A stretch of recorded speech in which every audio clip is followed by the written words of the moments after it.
Hello there everybody and welcome back to another live stream of an Ecologist Plays, where we for the first time are finally playing Enshrouded. And well, it has been out for a few months already, so it came out in January this year and we are finally back. And I just want to double check that I've got the audio. Maybe I should just make the game audio slightly lower there.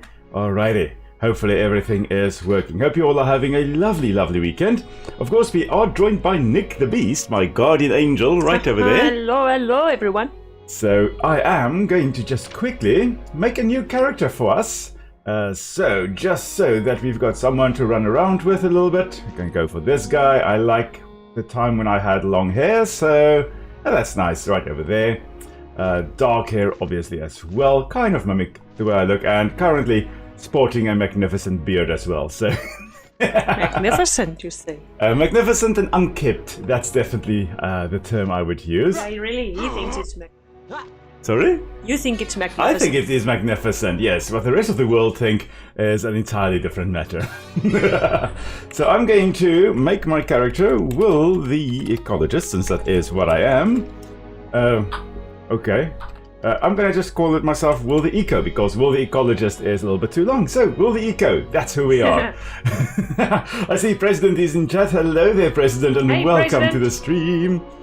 Yes, new game, new ways to be chaotic, he says. It's gonna be chaotic. Yes, that is for sure. Let me Lots just of again... dying. That's for Yes. sure. Probably lots and lots of death. Yes, whether that's us dying or the other guys dying, somebody's going to die. A whole bunch of people are going to die. Alright, so I'm going to just host another game here for us, dear, and just quickly... I think I've got the password still the same as it was. Okay. Oh, actually no, it's this one over here. Sorry. Just configure that. I guess that is still the same. Alright. Create. Just want to make sure that, yeah, I don't think anybody else can randomly join. So this will be it. It will be just renaming it Stream World, so that we don't get lost in which one we are trying to do.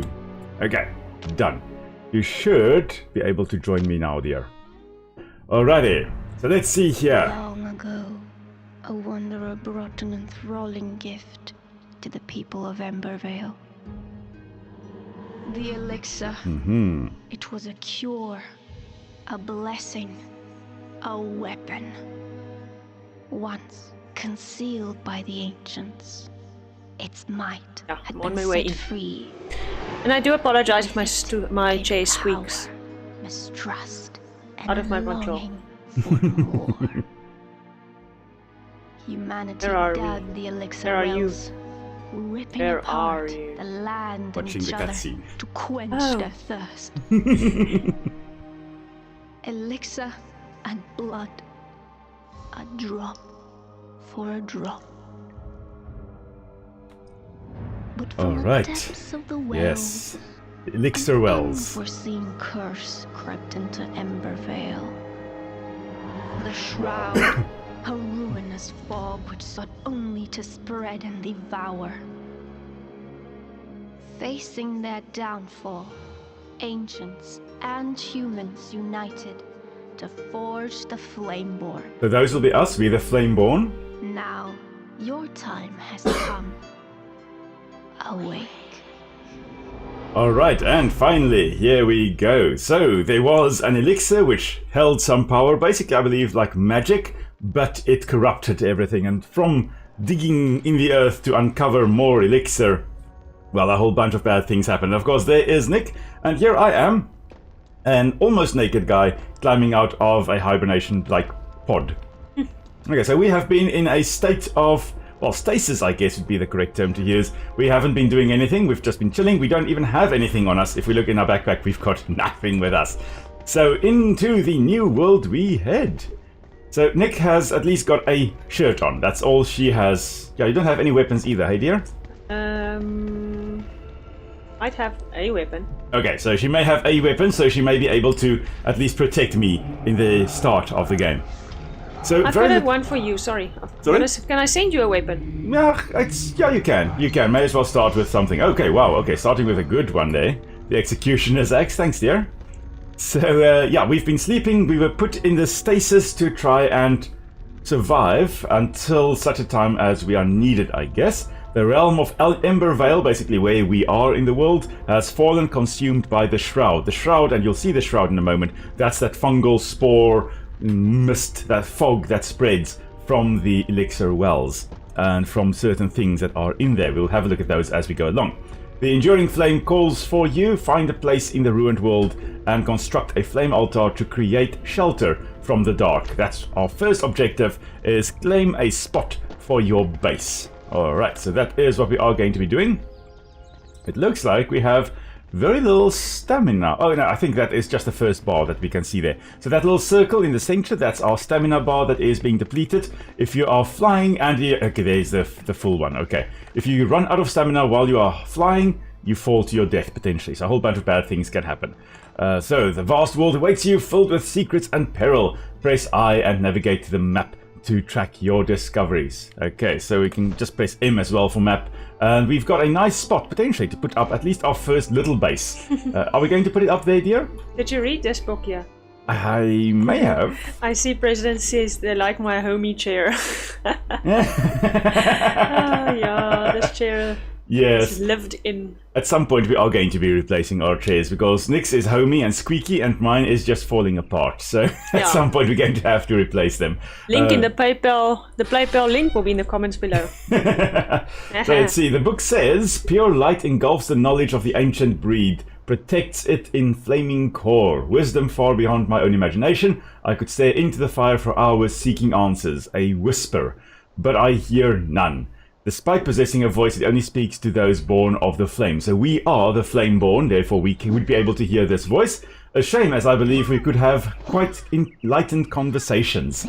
Written by Balthazar, and Balthazar is someone we are going to encounter as we go along in our travels.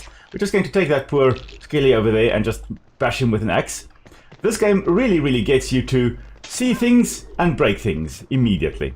So yeah, if you of course see anything you would like to know more about, whether it's about the magic in the world here, about the trees we see, the animals we see, the ecology of the ecosystems, whatever we see, please do feel free to ask either in chat or in the comments if you're watching it afterwards as well. So there are some bandages I'm just going to send you to, I think, dear. So yeah, there we go. Okay, confirm, and I'm going to gift that to Nick. Thanks. There we go. Just so that she can also repair herself, well, heal herself if she gets injured. As you can see, yeah, basically everything being destroyed. Alright, let's see here. Memphis is also here to say hello. Memphis, you want to say hello? Memphis just really wants food. He has been very... I think the diet is getting to him now. He just constantly complains for food. And it's the cold. It is extremely cold. As you can see, I mean, I've got gloves on, I'm wearing a scarf, and I've got a beanie on as well. So I've really, I'm dressed for the cold. Winter. Yes, winter has definitely come to South Africa, at least to the southern part of South Africa.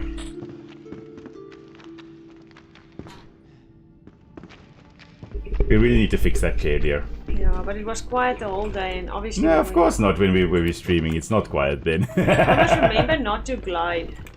Yes, so in our game we do have the glider and you can fall from great heights and then just glide to safety, but as we are here, if we actually do fall from a great height, we just die.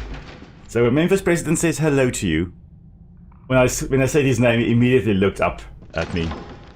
Okay, so there we go. So there are a whole bunch of little chests hidden all over the world behind places and stuff that you can bash open. So that's why it's useful to actually bash stuff open to find amazing little secrets, basically. But here we've got our first sighting of the Shroud and some of the creatures in it as well. So what the Shroud has done, it seems like it takes the dead and it actually converts it kind of into the unliving, so the undead, basically, as well. Okay, Nick is ready to just swing her axe at everyone. Oh, you've got a mace. Huh? Yeah, I see that. But you'll see at the top there, we've got a timer. Actually, I just want to quickly bring my face a little bit more to the right-hand side there. There we go. So you can see at the top there, you can see we've got an enshrouded measure. We can stay in the shroud, at least at the moment, for 5 minutes. After that, we start dying. So, Flameborn, like us, can stay in the There we go, in the fire, or in the shroud without dying, at least for 5 minutes, but after that we are most likely going to die. But normal people would not be able to survive this long. Okay. We're just picking up, of course, everything we can encounter. So this would be very similar to typical toxic mushrooms. Most mushrooms, the spores wouldn't be that bad, but I know some of them, if you do inhale it, it's not the best idea. It's not the best idea to inhale it. So, yeah. Alright. There are lots and lots of amazing things in this game that we will show you as well. For example, the terraforming in this game is just absolutely amazing. You can dig into the mountainside here and literally dig yourself a cave, which is just amazing. So many awesome things in this game. Also, potentially another bit of loot on this side, if I'm not mistaken, dear. So there is a little town here, or a ruined town. I mean, this was the town of Long Keep, so not a lot of things happening here. I hear movements, so probably rats scurrying around here. Just going to break this and pick up some bones. And that means I would most likely be able to craft myself a wand now as well. And again, just kind of breaking everything and everyone. Yes, okay, let's see. Can probably break this bed. I can definitely break... Okay, no, I don't think I can break the bed, but I can pick up the bone of that poor skilly that I just crushed. No respect for the dead, I'm afraid, in this game. And then... just that we have got our first ranged weapon, I'm going to also... What now? Did you see this door? Yes, I was getting to it as well. So there are little secret doors as well, hidden all over the place. Like if you walk in here, you can kind of see in the center there, just below where it says open, there is a little button. And you can press that and little secret door opens up. So you need to constantly be looking out for those things as well. Now Nic is going to be the barbarian type running into danger. So I'm going to give her the health potion as well. I'm going to be the healer, trying to stay alive and also healing from the back. That's going to be my main objective. I like playing the healer, I like being the support. That is what I do. I hear things screeching. Anyway, what I wanted to do still was craft a wand. Do you have a wand, dear? I have one, yes. You want one? Maybe I can craft. I can actually, I've already crafted one for you as well now. I'm just going to give that one to Nic as well. You have enough bones? Yeah, I had 5. Alright, so I'll have number 1 as my wand. Shades a little bit of light, so it's not complete darkness. But then I've got my executioner's axe as... There's something. Oh, there's a little rabbit-like thing running around. Big ears to listen out for danger. You can see there. Oh, it's quite cool. Little stripes all along its back there, trying to break up its outline. Most likely trying to break up its outline. Not working because, you know, we hit it very easily, or Nic hit it very easily with the wand there. So, yeah, President asks, is it like that the Flameborn are more resistant to the spore? I do believe so, yes. So, more resistant to the toxins in the spore, most likely, yes. Oh, look at that. We've leveled up. I've leveled up. Yeah, me too. You too. Yay. Alright, so, yeah, before we get to the skills, just to show you, just to quickly talk about the spores and stuff, yeah, there are some areas, so if you look at that, we've got bluish shroud over there, we've got greenish shroud over there, green-blue at the back there. We can enter those. Later on, can't see on the map here, but later on we will encounter red shroud. We can't enter that because we are going to die when we go in there. And here come the rats there. Oh, never mind, it's coming after me, and it's coming after you now. There we go. Just loot it. So there are stronger... shroud or there is stronger shroud as well. We will have to try and survive that later on, but the way we survive that is by actually making our flame altar stronger, because our power as the Flameborn seems to be tied to the flame altars, and the stronger that is, or the stronger those are, the stronger we also become, and the more resistant we become against the shroud or against the fungi or the fungal spores. That is quite cool. And then, because we have leveled up, this is the skill tree, and oh my word, it is so big, and this is still early access, so I am looking forward to seeing what they bring to the fore later on. Now, I'll see there are 12 classes there, or broad classes. We've got Beastmaster, Ranger, Assassin, Trickster, Wizard, Healer, Battle Mage, Tank, Warrior, and barbarian and athlete. So 12 of them, I believe there are. But you don't have to choose one and then stick on that route. You can take a little bit out of this one. Obviously, you need the previous one to take the next one, and so on and so on. But you can go along this line over here and then decide, okay, well, I'm done with that line. I want to become more of a healer or a wizard that's also a barbarian, or a barbaric wizard. That's where you can spec into that as well. So it is quite cool, the skills here. You don't have to tie yourself down to one trait or one skill tree, one section of the skill tree. So what I'm going to do is I'm going to go for double jump. Double jump is extremely useful, but in order to get double jump, I first need endurance, which also increases my stamina. So that's also good. It means I can run further for longer.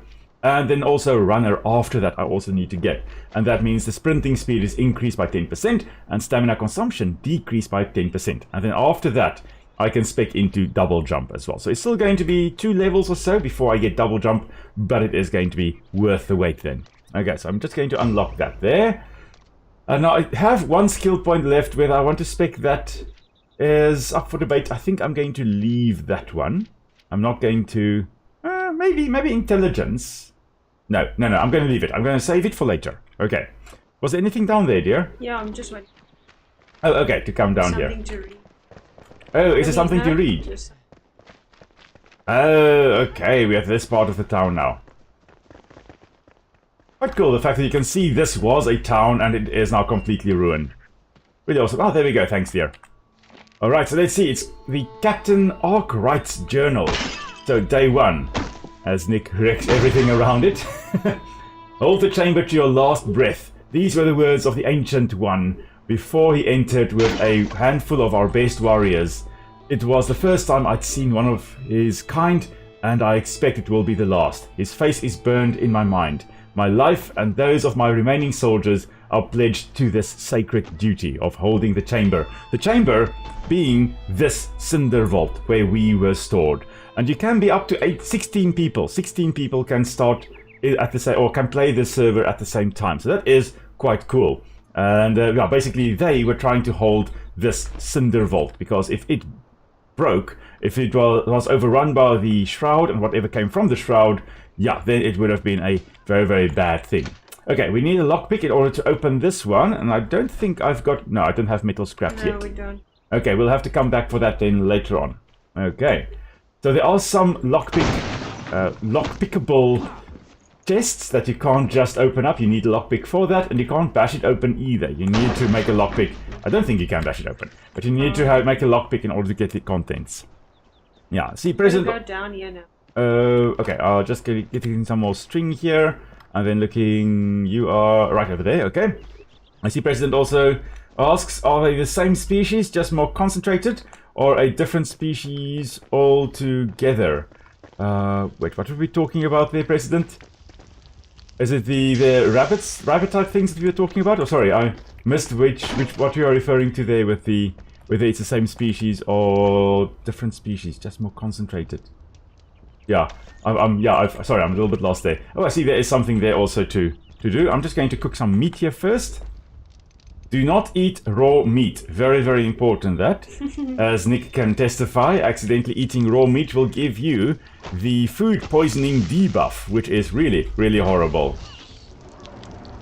And this, oh yeah, the shroud, that's what President is referring to, the shroud. Whether the red shroud is more concentrated. It's the same species most likely, it most likely is just more concentrated or more potent.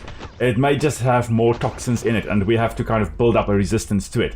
Basically like Mithridatism or Mithridatism, that one there, where you build up resistance to the toxin with small exposure to the toxins over time. Okay, we also have another thing to read here, a good night's rest. Finally a break from the tedious work. My bones are sore, but the warmth of a fire, a little shelter and some sleep should allow me to become well rested. Food is getting scarce. I hear they're planning an expedition. Thankfully I hid some rations below my bed. They will make for a nice meal when cooked over fire. So I'm just gonna steal that person's meat that was on the behind the bed there. And I'm just going to actually put that on the hotbar here, and I can just quickly cook this once more. Alright, so can I cook? Yeah, there we go, I can cook. So yeah, it's the same species of shroud, just Yeah, probably more potent. Okay. Anything else on this side here? I'm not sure if there's anything else, but there's water on. Oh yes, there is water. We do need the water. I have just picked up some water as well that I looted. I'm just breaking again everything still inside here. I think there may also be something in the shroud that we can go and grab. Just again, swinging my axe wildly and breaking everything. Some loot, some string. Becoming concerned for my axes. Oh. Yes, well, I do also have a few torches we can use against the enemies. And also do have some other things we can... I've got a sword and stuff as well that we can grab. We're just quickly swinging at these guys, and there you can see that dizziness there of the enemy. That was basically when I overpowered him. Knocking him while he's got his shield up, or just knocking him overall, also does give you that ability to overpower them. Falling to ruin, we held out hope, digging through the rubble, our lips whispering prayers to the ancients, always a watchful eye towards the horizon. Even in this furthest corner of the world, the shroud threatens to engulf us and seal away any ray of hope. As the air grew thick with that cursed fog, we held on. As fires raged on the horizon, ash falling like snow on howling pike, we pushed harder. May this home, long kept, usher us into the bright age. Okay, so that's basically a little note there. Always nice to find a bit of lore all around the world. Oh, this is probably shroud wood that we can cut down here as well, eh dear? These tree stumps. Yes. And there's a crypt. Cut them all. Sorry? We don't have an axe. No, we don't have an axe yet. No, we don't. I'm just going to check. There is just a shroud bubble type thing.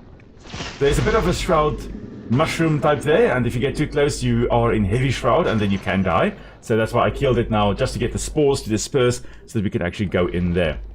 The shroud looms also Balthazar, which is the alchemist we are going to encounter later on. The blue jays no longer drift so carelessly through the air. Something is changing. A nebula flows towards us, springs from the abyss like a tidal wave. They call it the Shroud. It carries disease and suffering, changes soil and people. I must understand this madness, but discovering a remedy will be difficult with supply lines cut off by the soldiers. So the supply lines cut off by the soldiers will refer to a bridge that was cut. We are going to see that later on as well. Did you get anything useful here, dear? I've got one. I'll pick them. Okay, great stuff. And there's a chest as well. Wonderful. Okay. Was that a lockpicked one? Oh. Okay. See, Preston also asks, is it toxins or some other things that kills? It seems to be some kind of toxin that corrupts. I think that's what happens here, is that you inhale these spores and maybe you are then kind of killed, but I think it's very similar to what we observe in the Cordyceps fungi as well, where they basically zombify the ants. You know, those ones that take the ants and they take over their bodies and get them to go to a higher place, bite down on the leaves so that the mushroom can sprout from their head? Well, exactly that. I think it's very similar to the Cordyceps, where it kind of takes over the host. So here we've got a well, and water is extremely useful. Because if you drink water, you actually get... Oh, I'm cold. Interestingly enough, I've got a cold debuff. If you drink water, you will get stamina to regenerate faster. You've got more stamina. It's really, really, really useful to drink water. I'm just going to check here. What does cold do to me? -10 stamina and -2 stamina regen. It's too cold to breathe. Stamina reduced. Equip clothing to protect yourself. Thankfully... Build a house. Yes. Thankfully, it doesn't actually result in my death. It doesn't take away my health, the fact that I'm cold. It just means that I can't regenerate as quickly, because technically you would regenerate, you'd recover your breath by actually using energy. But now your body is using energy just to stay alive, to maintain your metabolism, to maintain your core temperature. So you don't have the ability to regenerate health or stamina as quickly. So that's quite cool. So I see a typical Aiden is asking, what is this game? This is Enshrouded, which is quite awesome. Nick and I have been playing it a little bit this week. We just got it on Monday, so we've just been experimenting just so we are not completely useless in this game. We can still be a little bit useless, but not completely. And it's yeah, so much fun. We just It is. couldn't stop. it is really a lot of fun. So we decided, you know what, we are going to be streaming this one today because, yeah, it is so much fun. And, you know, it's important to have fun while streaming and to play a game you really enjoy. And, well, this is definitely, you know, it would be useful if I could just hit those things. But it's really a very fun game, and I've been enjoying it. Still early access, but, yeah, looking forward to seeing what they accomplish with this game as it comes out later on as well. Okay, I think let's go set up a base, shall we, dear? Yes. So, Suma's here with a beautiful... yes. So this is generally a good spot to set up a base. Right around here. There is a shroud over there as well, a little guy. I'm finding fireflies. Oh yes, there are fireflies all over the world as well, so that's what you're doing, hey dear? Okay, perfect. I'm going to just quickly craft us a... Oh, I need stone. I don't have stone yet. Send you some. Oh, you've got. Okay, perfect. I love the fact that you can easily, if you are not too far from each other, you can easily send stuff to each other as well. So yeah, and hello there, Typical Ada, and welcome to the stream. I'm really glad you are here as well. So what this game is about is there is a shroud, and you can kind of see there's a bluish hue to the map there and there as well. It was an elixir that was basically gifted to the race, and it was supposed to give you power, but the problem is that it resulted in, it basically corrupted. And people dug into the earth to try and get more elixir with the elixir well, basically. They created elixir wells, and as a result there was this fungus that started spreading and corrupting the world. And that's what we can see over here. And we, the two of us, and yeah, I think just the two of us, and no, it's just the two of us, yeah. And any other person in the server, we are the Flameborn. We are special in that we can walk around and go into the shroud for short periods of time. We are imbued by the power of the flame, like this one we can see here. So, yeah. But yeah, Typical Aiden also says kind of looks like Ark. It does give me very much Ark vibes as well. Kind of does. The aesthetics, definitely, yes. Let's see, the flame says you are not alone. There are other survivors drowsing in nearby ancient vaults. Find them so they may aid in your journey. Go gently, one beckons nearby, just outside the shroud's grasp. Okay. So that voice you can hear, that's the flame speaking to us. Most of the individuals that we encounter will not be able to actually hear the flame speak, but we can, being Flameborn, we can hear the flame speak. So you can see you can reset your skill tree as well with runes, and we'll talk about runes as we go along as well. You can get, if you have spec'd into a bunch of stuff and then you're like, oh, I don't really want to do this, you can respec to do different, to go along different route. Okay, so you can do that. Upgrading your altar means that you've got a larger building space. That is just this flame altar. You can build a lot of flame altars around the world and have a whole bunch of bases. Anything you build outside the base radius will be gone by the time you log in again. So you need to kind of build within the radius of your altar, so you can get a larger area. You can basically have 4 times the size or the area to build in with upgrading it once, and then you can upgrade it again, make it bigger and bigger and bigger. You can build this massive city, not city, but big town in the end as well.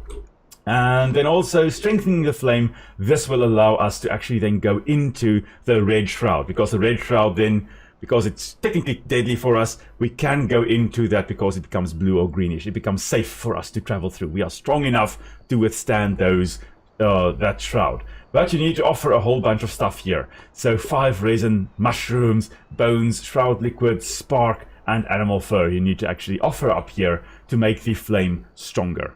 Okay, but this is going to be our base right over here, and we can build a little house and a place to live to call our own within the radius. And I think there should be a line, although I can't see the line. Maybe we need to build like a hammer first, a building hammer. Okay, anyway, we'll talk about that as we go along. So, yeah, Typical Aiden also asks, do you keep an ant colony or any insect in your house? No official insects living within our house, although we do have spiders living here occasionally. We don't do anything about the spiders living in the house, unless it's something like a widow spider, something along those lines. We tend to just leave the spiders, they catch a lot of insects. But, yeah, we've got some hanging flies or crane flies around as well. And of course, like all houses, we've got mosquitoes out the wazoo sometimes. So we do have that. Do you have stone to make a construction hammer for yourself, I dear? made one for you now too. Oh, okay, I also made one. Oh. Sorry. Must sell it. Okay. But in terms of other insects, not in the house, but I do technically right outside our compost heap, we do have an old wooden pallet, and in there we've got Crematogaster perengi, the black cocktail ants that have got a colony over there. They've had it for about a year and a half. I've had them living in there. They are so cool. I'm going to at some point pick up or put up a short on those little ants. They are so cool. Whenever I tap on the word, they kind of are disturbed and they come running out, all with their gasters or the abdomens raised up. They're doing that gaster flagging where they are secreting a compound to scare predators away and to make it a noxious chemical. Basically, they secrete. Yeah, if you want to use less stones, dear, you can just use a ceiling on here as well instead of a foundation. That uses far less stone. Okay, so let me now show you what one can do. So let me craft a pickaxe. Oh, I need twigs. Twigs! Twigs! Okay. So of course, like in Ark, you run around, you press E to harvest a whole bunch of stuff. We just grab some berries, that's going to be health regen. We grab some twigs there, some more berries. I need more twigs in order to make a pickaxe. And then I can show you what happens if we have got our pickaxe equipped. I'm just going to run with light. Okay, there we go. Oh, my stamina is like really low. Okay, yeah, that is because it's cold. I am cold. I do not regenerate stamina at the moment. I do a little bit, but very, very slowly. Oh, shame. Poor guy. I think I'm going to have to wait for daytime to properly mine, since I can't really do much at the moment. What do you need? No, I don't have clothes, so I'm cold. My stamina does not regenerate that fast. Okay, so... But yeah, what you can see here is... This is just the outline of the house we are currently making. It's really an amazing building system that they have here. And you can really, really personalize your house quite nicely. So let's actually just craft a pickaxe. I'm going to craft an axe as well. Okay. No, I ran out of stone, so the rest of the house is gonna be nice wood. Okay, cool. One can also, of course, break it down later if you wanted to, or one can just... It's just like a feature. Yeah, or this could be the outside porch with stone, and then inside we'll have wooden floors. Yes. Oh, what I also forgot. If your tools degrade, whenever you go into your workbench here, it automatically repairs. You can see there it says craft and repair. All your tools automatically repair. Doesn't use any resources. It just is repaired. It really is nice. It's a real awesome quality of life there. Okay, I'll move. I'll stand on the spot where you have already built. I just need to sort out my inventory here. So I've got whatever I need, more or less on the same bar. Okay. Can I? I think I can craft a campfire. Yes, I can. Okay. There's a reason I just crafted a campfire. That's because I want to shed some light. Oh, and we can... Well, I was actually going to put it here where I'm going to mine. So I can show people at night still how we mine. So you see that campfire isn't started yet. There's going to, or should be, a flame. There we go. A flame came out of us. We are the flame born after all. So we ignited that fire with our presence, which is quite cool. And now we just cook our food. If we cook it for too long, it will become tar. And tar is useful, but at the moment we don't want tar. We actually want cooked food. Okay, now here's the awesome thing. So the pickaxe, you can mine anywhere. I want to make a hole in the ground here. I'll make a hole in the ground here. And you can dig down and you can make whole tunnels. If we log out and back in, this hole will be filled. Only the holes we dig within our building border over there will actually remain the way it is. So I can dig a whole cave system here. Next time we log in, this rock will be back to normal. An infinite source of stone. So there you can see a whole bunch of stone I am getting. I'm going to mine some stone here, dear. I'm going to send it to you. Okay, if you want to make more stone. Like a stone wall or something along those lines. Okay. I'm just mining away, and now I'll just quickly regenerate my stamina by sitting next to the fire, and at the same time I will send Nic some stone. There we go. Oh, too far away. Never mind. I'll bring it to you later. Yeah, it's fine. I see Ozzy is here, and Jakes is also here. Hello there, Jakes, and hello there, Ozzy.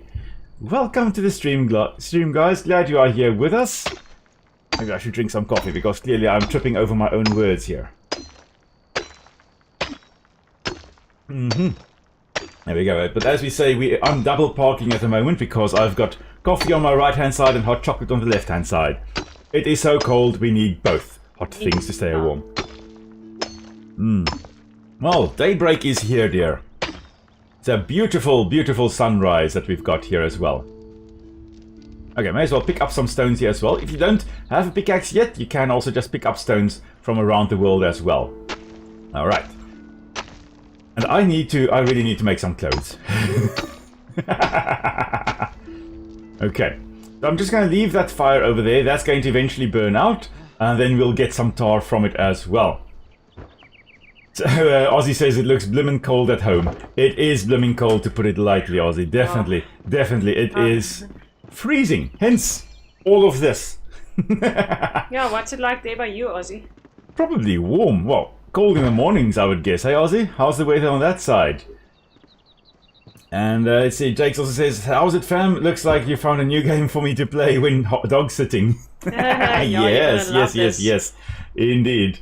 And, oh, yes, this is quite awesome. So, to show you the building, right? You go and you craft stone blocks, or wood blocks, or tarred wood blocks. You select the blocks. You build a lot of them. And then, let's go, and I'll quickly show you more or less how it works. I've crafted 500 stone of the stone, yeah. So I'm just going to show them how it works. If I then want to go and build, go press tab, and yes, yeah, thank you, I'll show everyone in a moment. Hold in Alt and you can go 1 meter cubes, 2 meter cubes, 4 meter blocks, 2 meter roofs, 4 meter roofs, or terrain. Now I'm going to just put down you can put down foundations, but foundations use a lot of stone. It's actually more economic just to put a ceiling on the floor. It's exactly the same function, but yeah, there we go. Boom! There it is. Now, automatically it snaps on. I can just continue building like that. But let's say I don't want to come out this far. I just press X, and instead of going all the way out, you go in 1 little meter blocks. And I put down there. But notice that number there, 356, that's how many stone blocks I've got. The 6 there, the 8 there, the 10, the 12, those are the number of blocks it uses to actually complete that section. It only costs the number of blocks needed to complete what you are trying to build. You don't pay full 64 stone blocks to build this little section. It just calculates how many you need, and it just uses that amount. If I then build, let's go and build a wall over here. Let's say I build a wall. I'm going to put snapping on again. So there we go. I've built a wall. Boom. Wonderful. Let's say I now want to build a window in there. I can build one that already has a window. Or I can select the 1 meter block and just right click to cut out a window. And let's say I want a different shape. I want it like that. It automatically puts it like that. Or like that. You can kind of do whatever you want to with this. If I want to remove the entire wall, I can just right click on it and it should, at least in theory, there we go, remove it. If I want to remove everything here, right click and it will automatically remove everything. No sign, really, that I was there. And that's the building, and you can build amazing structures with this. So this is just our starting base. We are going to build very, very interesting things later on. I'll send you the stone blocks now, dear. Thanks, I'm actually building. Yes, but I'm giving you stone blocks in any case. Oh, and the lovely thing is, when you destroy something like we did, you get all the blocks that you used to build that, you get that back. So you never lose any blocks, which is really awesome. That's really, really cool. Okay, let's see here. So yeah, Aiden says the building is so advanced. It really is. It's the first time I've actually seen a game that does this. That's because the game runs with voxels, which you can basically, each little cube you can destroy and build and do all kinds of things with it. You can really interact with it. And I am Absolutely loving that. Look at that, our fire is still burning as well. And we can still continue mining. Because we haven't logged out, well, this hole that I started digging here is still around. I'm wondering whether I shouldn't go and collect some flint for you, dear. I'm just quickly putting a roof up. Yes. Okay. And I'm gonna make a bed. So that. Uh-huh. And a chest or two. Cool. I see Raptor is also here. So hello there, Raptor. Welcome Hey, to the stream Raptor. as well. I'm glad you are here with us. Rather late than never, eh? But really glad you are here with us.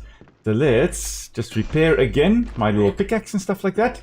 But yeah, just to show you also so many things we can craft. And this is just the beginning. Later on you get NPCs that you interact with and you can craft different things with them. You've got a blacksmith, you've got a farmer, you've got an alchemist, a whole bunch of different ones that you encounter with. And in fact, the first one is right over there. That is the blacksmith. We are going to go and awaken him in a little bit. Okay. So, I guess we are going to start putting down chests, hey dear? Now I'm gonna put it on this side. Okay. On that side we'll put. Okay, perfect. Oh, I need twigs to build more, so I can't make any more. Okay, great stuff. So can you make a column? Oh, yes, you can. Oh, yes, you can. So let's see. I think I sent you all the stone blocks, yes. Back. Okay, thanks, dear. Thank you, dear. So stone, let's say we want to build a stone pillar. Et voila, there it is. Boom. Where did I get a shield? Did you... No, maybe you got it as a reward. Yeah, very interesting. Let's see, I think there should be, there is a smaller pillar as well that you can also kind of, if I take snapping off, you can kind of put it on there. Et voila. You've got a little one there. You can build a whole bunch of little pillars. So yeah, you can also put it on the wall like that, as a bit of defining the house. A bit of definition and variation. So it's not just a stone or just a wood structure. You've got a bit of variation in the way it looks. Really quite awesome. Okay, so I'm just going to remove all evidence that I built something on the house here. Not that Nick would mind. Not at all. No, definitely not. We need for a bed. We need torn fiber, string, and torn cloth. I think I've got. Oh, I need to still make clothes because I'm still running around in my very torn shorts. It. Let's see here. Crafting, I think that's actually manual crafting. I could have crafted that a long time ago. Rags. At least I'll have some clothes. I'm going to make a shirt. I'm going to make the shoes. No, I'm going to make the pants. I'm going to still run around barefoot. There we go. What I need now is string, and I think I may still be... Yeah, I may be able to make string. There we go. Yeah, I'm Plant also fibers. barefoot, eh? Sorry? Okay, you also want some shoes? Can I make you some shoes? Okay, so you'll see there the plant fibers. Again, the bast fibers, the inside bark fibers that we are using there to make it. Basically, very little stringy inside bark that we are using to make that, to make the string. Really awesome and very strong string. Most likely we are using that to just stitch the rags together. I'm going to gift that to Nick. There we go. And then also equip my shirt, equip my pants, and equip my shoes. And now I'm a beautiful peasant. Very, very beautiful peasant, yeah. Okay. Also, like with Grounded, you can quick deposit a bunch of items, but only the items that are already in here. So I'm just going to press Shift and R, and voila. Everything that is already in here gets deposited. I'm going to delete my threadbare pants. We can't sell it. It's pointless, so I'm not going to keep it. I'm just going to, I think, put wooden logs in here as well. Or metal scraps I'll keep on me just in case we encounter something like a lockpick chest that I need to open up. So you can make your own house with this building system. You can.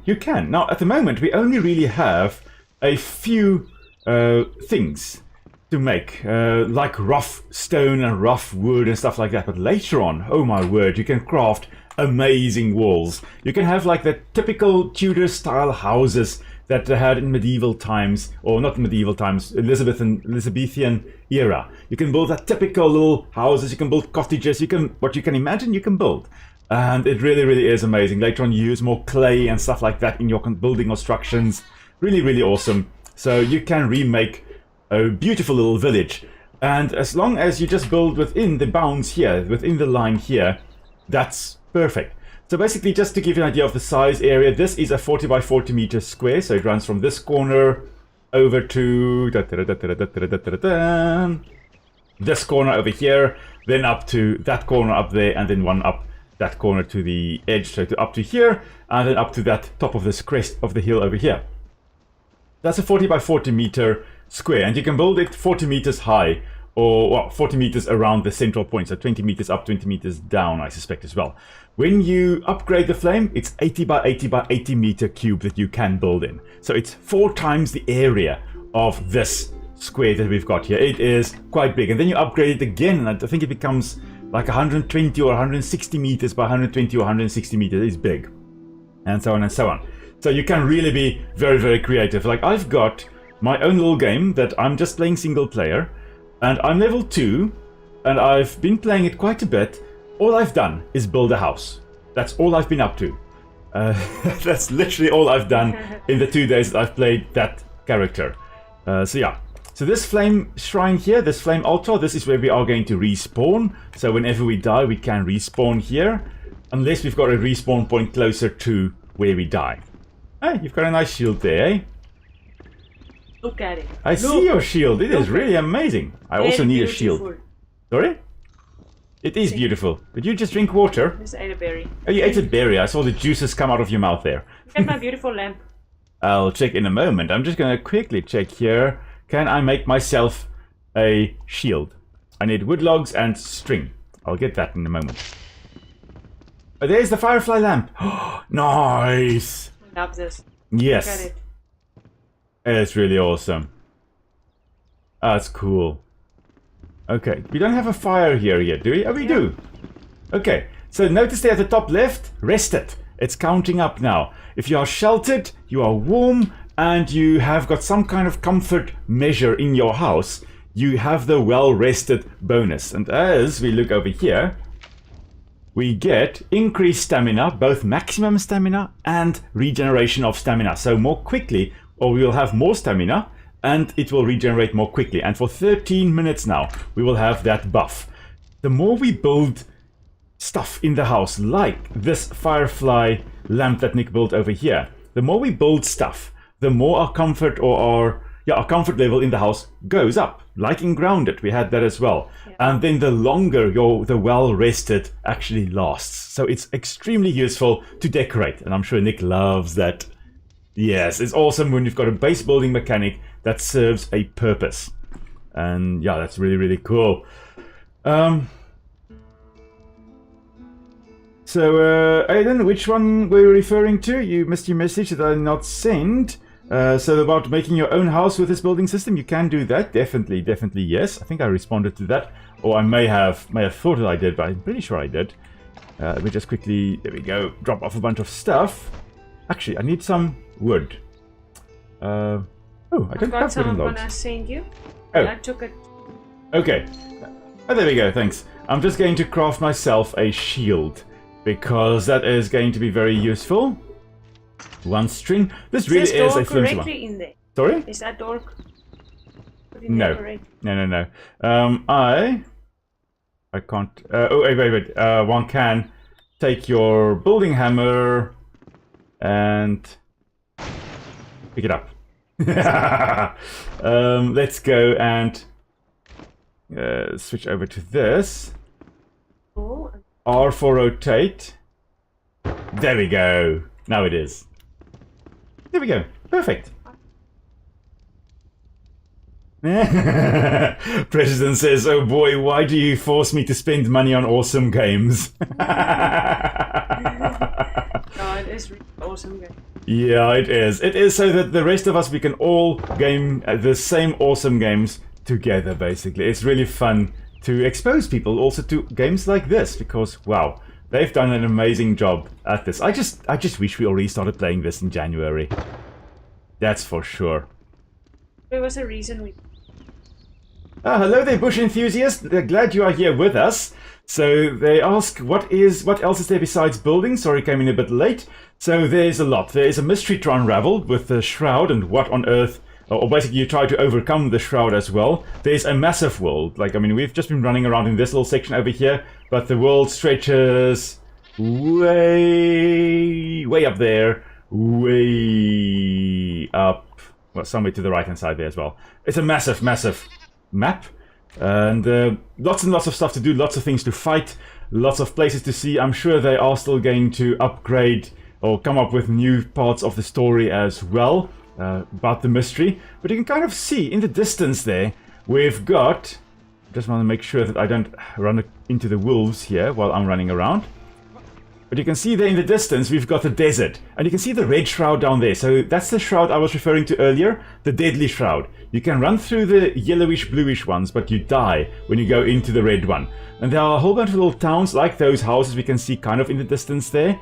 And yeah, basically you can run all the way there and all the way to the top there. Or maybe not the tops of the mountains yet, but I'm sure later on one can. So yeah, basic survival crafting game. Lots of things to fight, lots of bosses, also mini bosses, bigger bosses, all kinds of things. Later on there is like a wyvern, like a drake or a dragon type creature also. A shroud wyvern, I believe it is called, that you've got to defeat. So it gets very interesting. And for us it's just a lot of fun to run around this world, seeing whether we can survive as well. Alright, so I'm ready to go explore.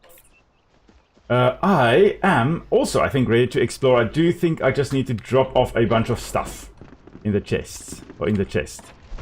I think we are probably going to need another chest. Metal scraps I'm going to keep. Wood logs I'm going to drop in. Okay, so now, you can see there, now we've got for 15 minutes the well-rested bonus, not 13 anymore as I think it was earlier. So, are you ready or ready to go? I'm ready, yeah.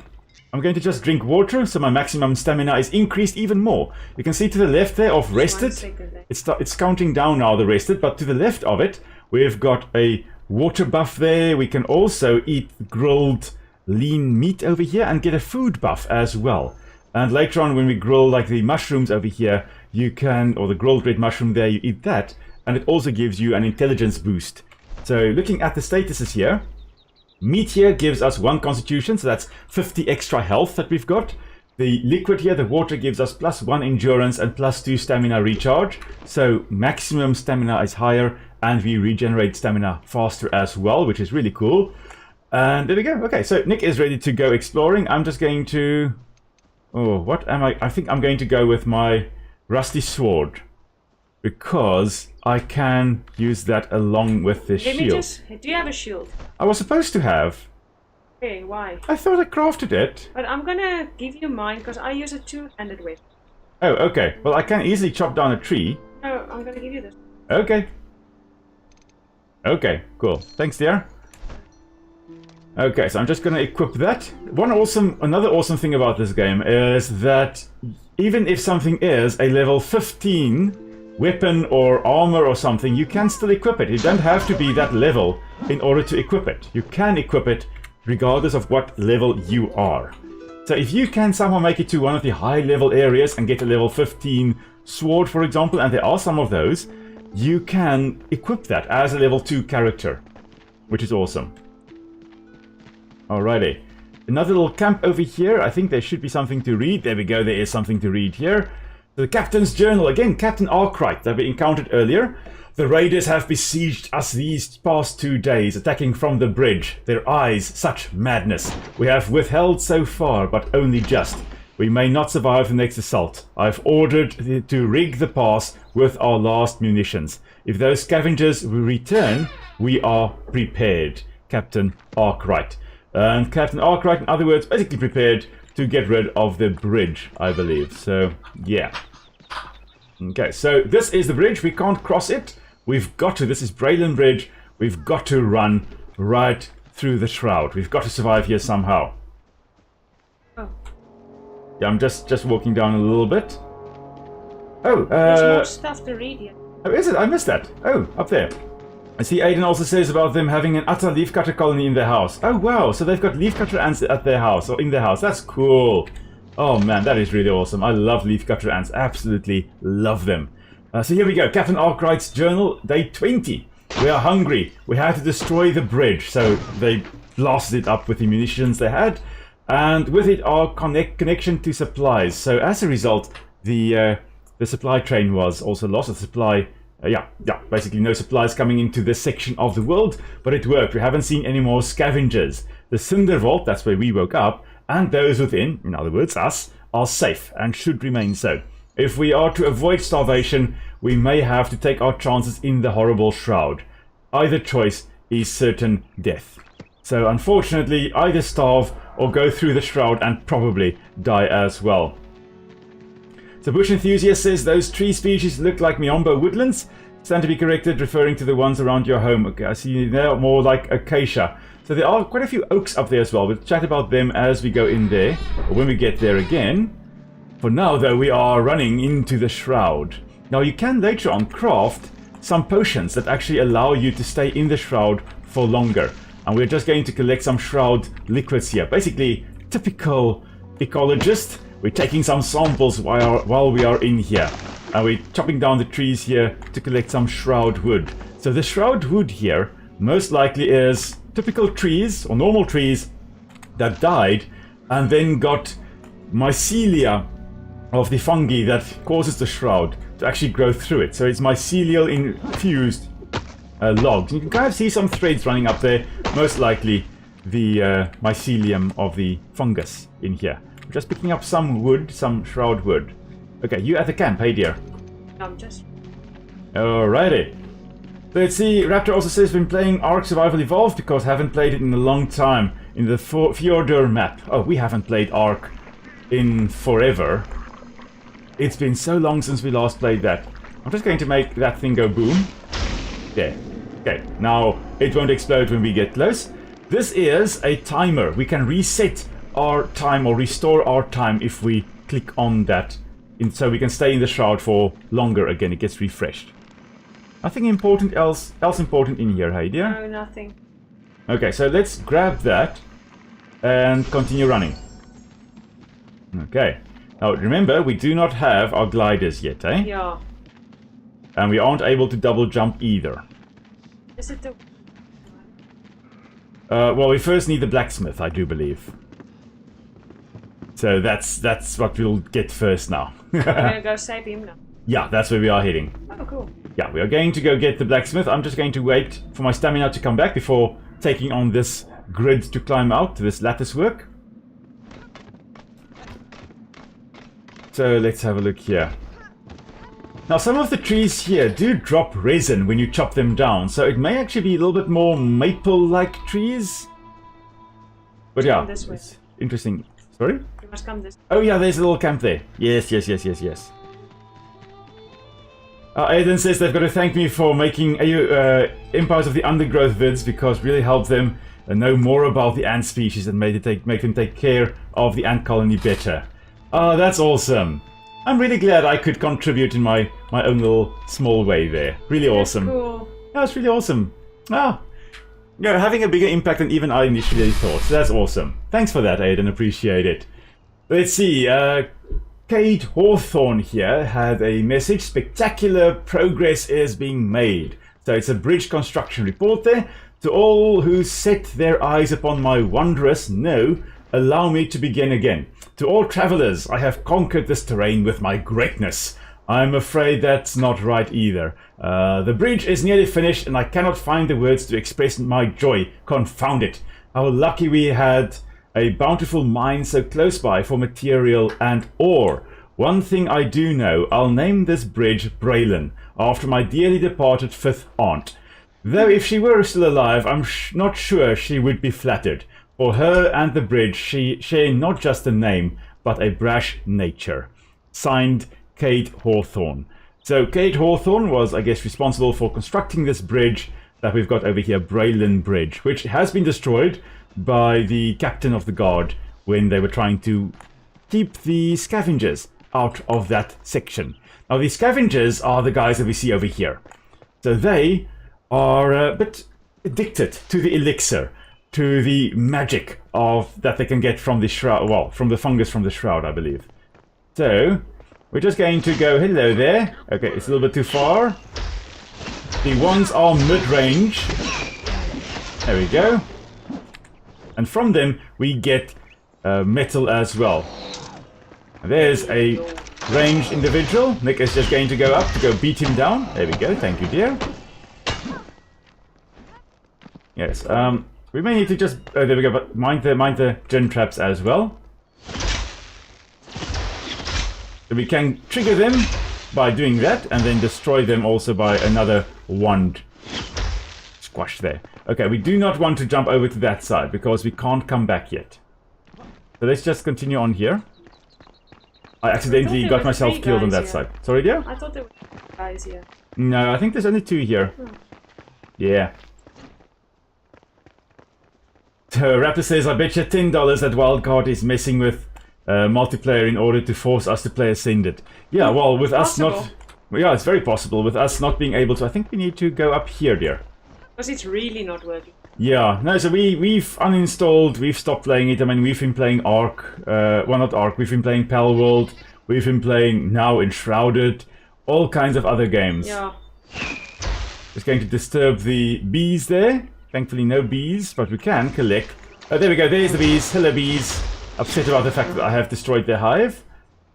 Sometimes, even if you just click harvest like that, the bees spawn and they attack you. Sometimes they don't. Like now, they don't. Alright, now. There should be some more scavengers. There is one up ahead. You can technically conceal yourself in the bushes here. But I do like going in guns blazing. Yeah. Or ones blazing, at least. And they're quite easy to avoid most of their swings, at least. The ones that don't have range attacks. Here's another one coming there. As soon as they start swinging, you just roll back. And then you continue casting your wand from a distance. But, very importantly, do not accidentally go stand next to that and then make it go boom. I did that. Yes, I hit it with my... That was one of your first deaths, eh? Yeah, that was my first death. No, yeah, it was. I was in this... Yeah, her body was lying over here when she just kind of blew herself up. Yep. We learned from our mistakes. Yes. Aiden asks, have you played the Isle before? Yes, we actually did. Yeah, we did, yeah. I like being a crocodile. Oh yes, the Dinosuchus, or Dinosuchus, yeah. Dinosuchus, that was a lot of fun to play as. Yeah, I really liked it. We haven't played it in ages as well. We've got so many games we need to get through. But yeah, a lot of fun games. I mean, I think we really are living in the golden era of games, eh? There's so many amazing ones.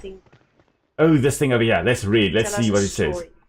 Oh, it's another Balthazar note, so another one by the Alchemist. Eureka!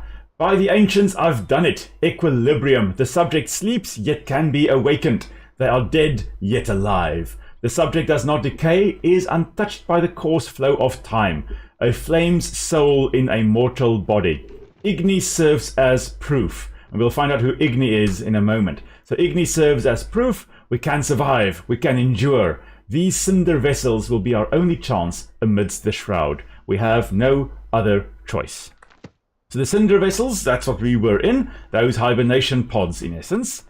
Now I just need to find the ladder to climb down. It should be... here. Here's the ladder. I don't want to just drop down onto the ground because then I lose health.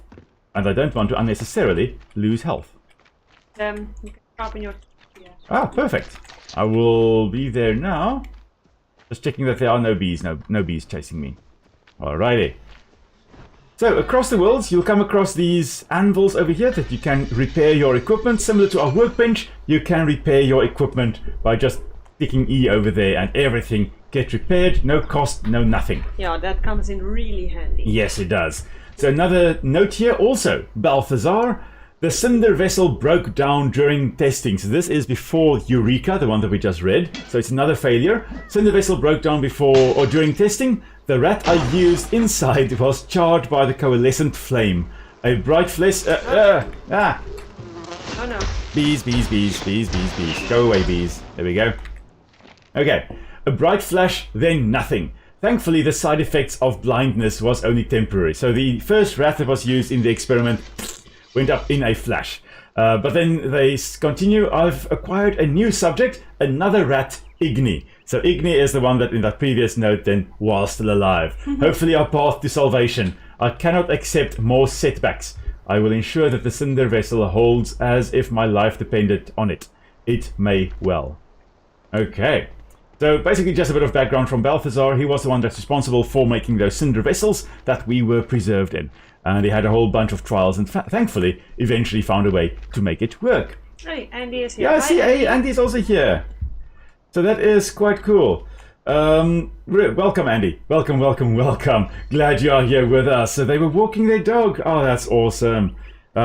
We would have loved to go walk. Windy and rainy today. Yes, we would have loved to go walking with our doggies, but shush, they would have been blowing horizontally almost and freezing at the same time. Little ice blocks, basically. Here we go. Here is... There we go. There was a guy. And he is dead now. Alrighty. There's some... Yes. So I see Aiden also asks, have you made any vids about the Isle? We were planning to. We were really planning to. And then I think Grounded came out completely. And after that we played Ark. Well, it's still an option. It is still an option. Definitely intend to still make videos of that as well. But yeah, haven't made any vids of that yet. But it's up there. It's stored away. Oh, let's see. Oh, I see Andy also beat 3.1 on Extreme. So Empires of the Undergrowth 3.1. That is the Harvest. So well done on that one. Let's see. Raptor says, if you'll ever get Ark Ascended, I suggest some mods and probably have to play single player. Yeah, we wouldn't play on an official server because it's just chaos. I think, Nick, you've tried playing Ark Survival Evolved on official servers and it was just not nice. They're not very nice to me. No. So it's quite toxic. So yeah. Let's see here. Another Balthazar note saying it's done. The cinder vessel is a delicate contraption, still volatile yet brimming with potential and hope.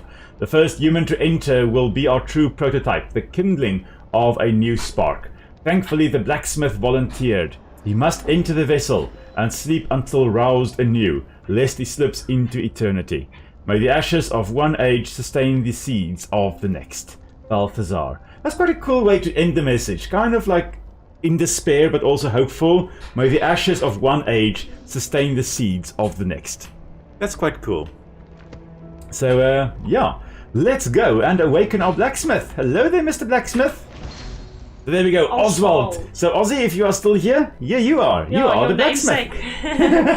Oswald the blacksmith. There's a... Yes, there is. So we need to mine this or get rid of this somehow. So there is a secret door behind this one over here, the cinder vessel. But the only way to get to it is actually to break the cinder vessel. You can't actually get past it to enter there.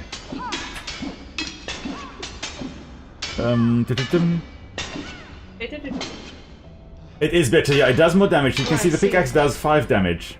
Yes. I'm just gonna catch my breath because we're not rested anymore, and my water is also, that buff is also gone now. So yeah, we're just normal, boring old us.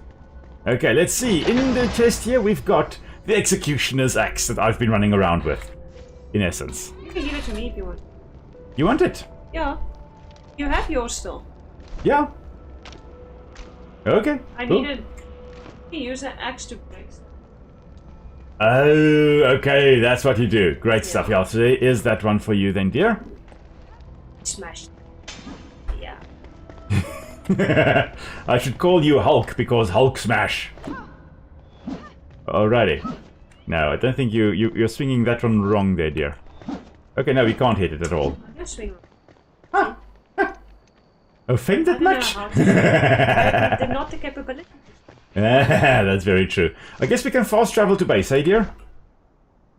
So, the nice thing also, you can fast travel at any point to any one of your bases, or to the fast travel points that are scattered around the world. You can always fast travel if you're not in the Shroud. Yes, if you're in the Shroud, then you can't.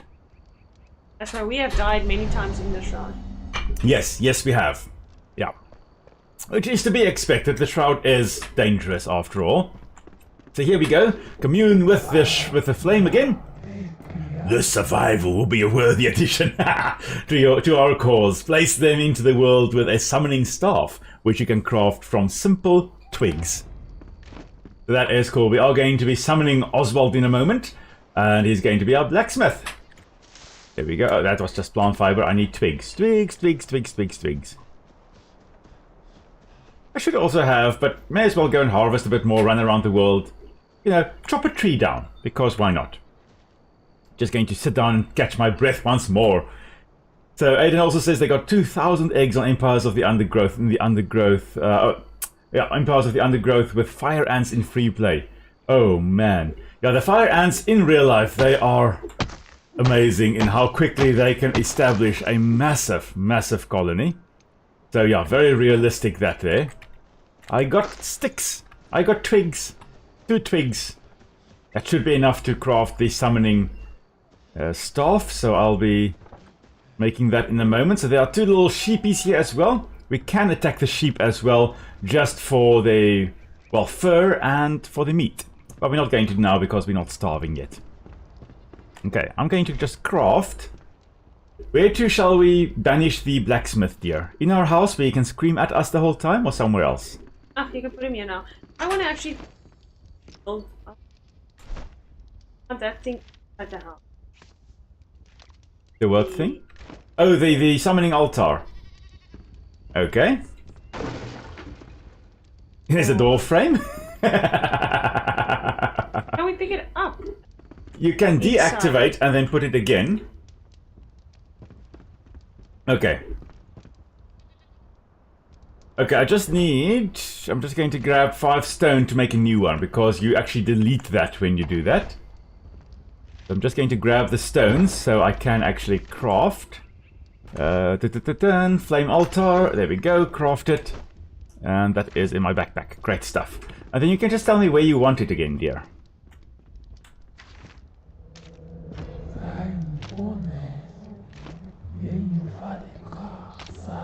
Deactivate altar, so for 30 seconds it's going to still burn, and then after 30 seconds it's not going to be on fire anymore. Are we going to put it behind this wall here on the other side, on the outside? No, inside. Oh, in the inside, where are we going to put it? Like put it there where I'm standing. Okay. Oh, I'm going to change that. Okay, perfect. Like against the wall or not? No. A little bit away. Like that. Like that. And that is quite cool as well. Nic can see where my blueprint is. So she can see exactly where I'm planning to put something, and I can see exactly where she's planning to build stuff and stuff like that as well. Alrighty. Great stuff. I see Aiden is also going to go eat. Might be back soon if you're going to stream for a while. Yeah, we'll be here until 9 o'clock South African time. So still another hour and 45 minutes. So we're almost halfway, dear. Oh my. Can you believe it? That is quite shocking. I can't believe we're already there. Okay, so yeah, Nic is just going to build there. Oh yes, I was going to summon Mr. Blacksmith. I'm not going to put him next to the bed, because Mr. Blacksmith is just going to scream at us while we are sleeping. I'm going to put him... choose Oswald the Blacksmith, and Oswald is just going to stand in the corner here. Yay, indeed. Hello it's okay there. with this inside, because it makes a nice light. It is quite nice, yes. It is indeed quite nice. Let's see. Communing with the flame, awakened your kin, the flame is pleased. Seek out more survivors slumbering in the Springlands. So we are currently in the Springlands section of the map. So there is a fast travel point up here somewhere, a tower we can climb. And we are going to climb that a little bit later, I guess.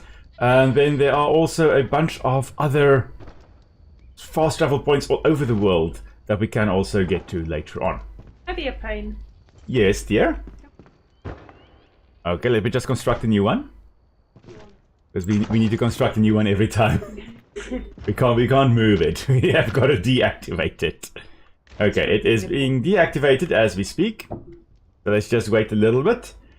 Alright, let's quickly talk to Oswald over here. What have you got to say, Mr. Blacksmith? Oh, he's blind in one eye. Huh. And it's the left eye. Interesting. Cool. I see Bush Enthusiast is saying they're ironing and enjoying the show. Glad you are enjoying it. That's something I would also do if I were to iron, eh? Just watch a nice little stream carrying on. So let's see. Oswald says, took you long enough to find me. Look at you, weak and puny. Okay, I'm going to banish you to the outside if you keep on speaking to us like that, hey? Yeah.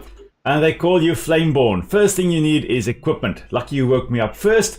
Crafting a scrappy sword, a spiked club, or some armor will serve us well. Definitely going to craft some armor. We've got better weapons, I think, at the moment than we can craft from him at the moment. So we're going to craft some armor. And then cleansing fire. Embervale, which is the world that we are in, can still be saved, or at least the country that we are in. Embervale can still be saved. Where there's ash, there's embers, kid. The shroud suffocates the valleys, so seek the elixir well, which... Sheesh, Mr. Oswald, just shh, a little bit. So seek the elixir well. This is where they dug down into the earth and the shroud was unleashed from. With your new gear and raise the root of our misery. So there's a root in there that we need to destroy. A shroud root. Ignite the depths and set this evil ablaze. Go on, I'm counting on you, Flameborn. Okay, I hear guys that we need to go kill outside though. Just make our thing.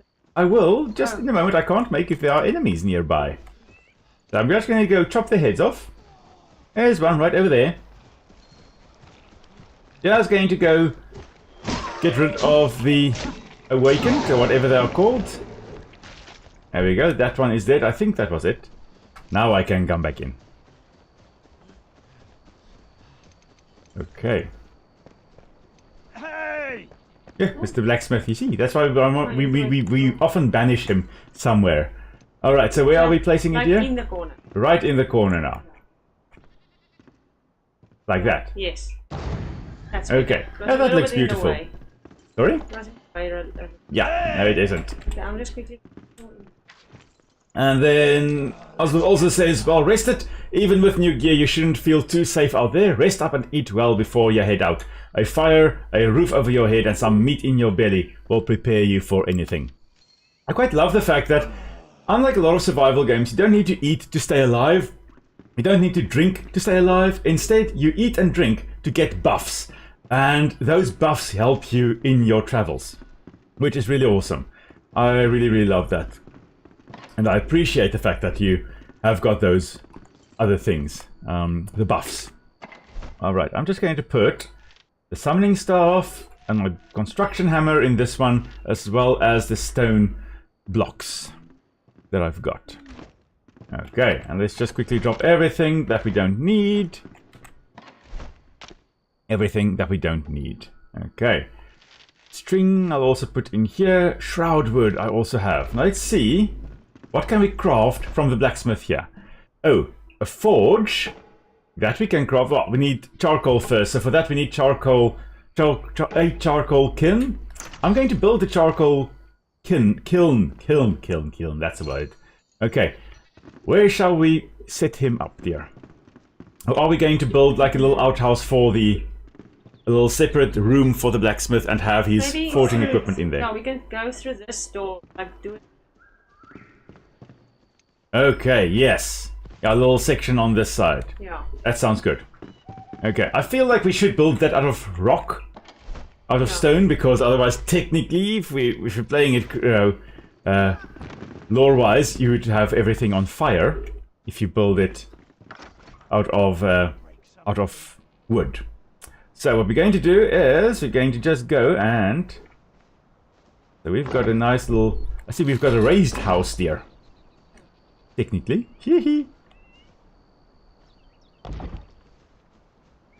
Yes.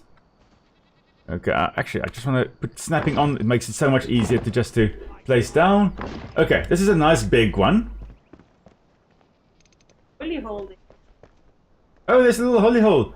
Okay, we can press Y and Y to take that down. I see. Okay, that one I'm just going to go, no.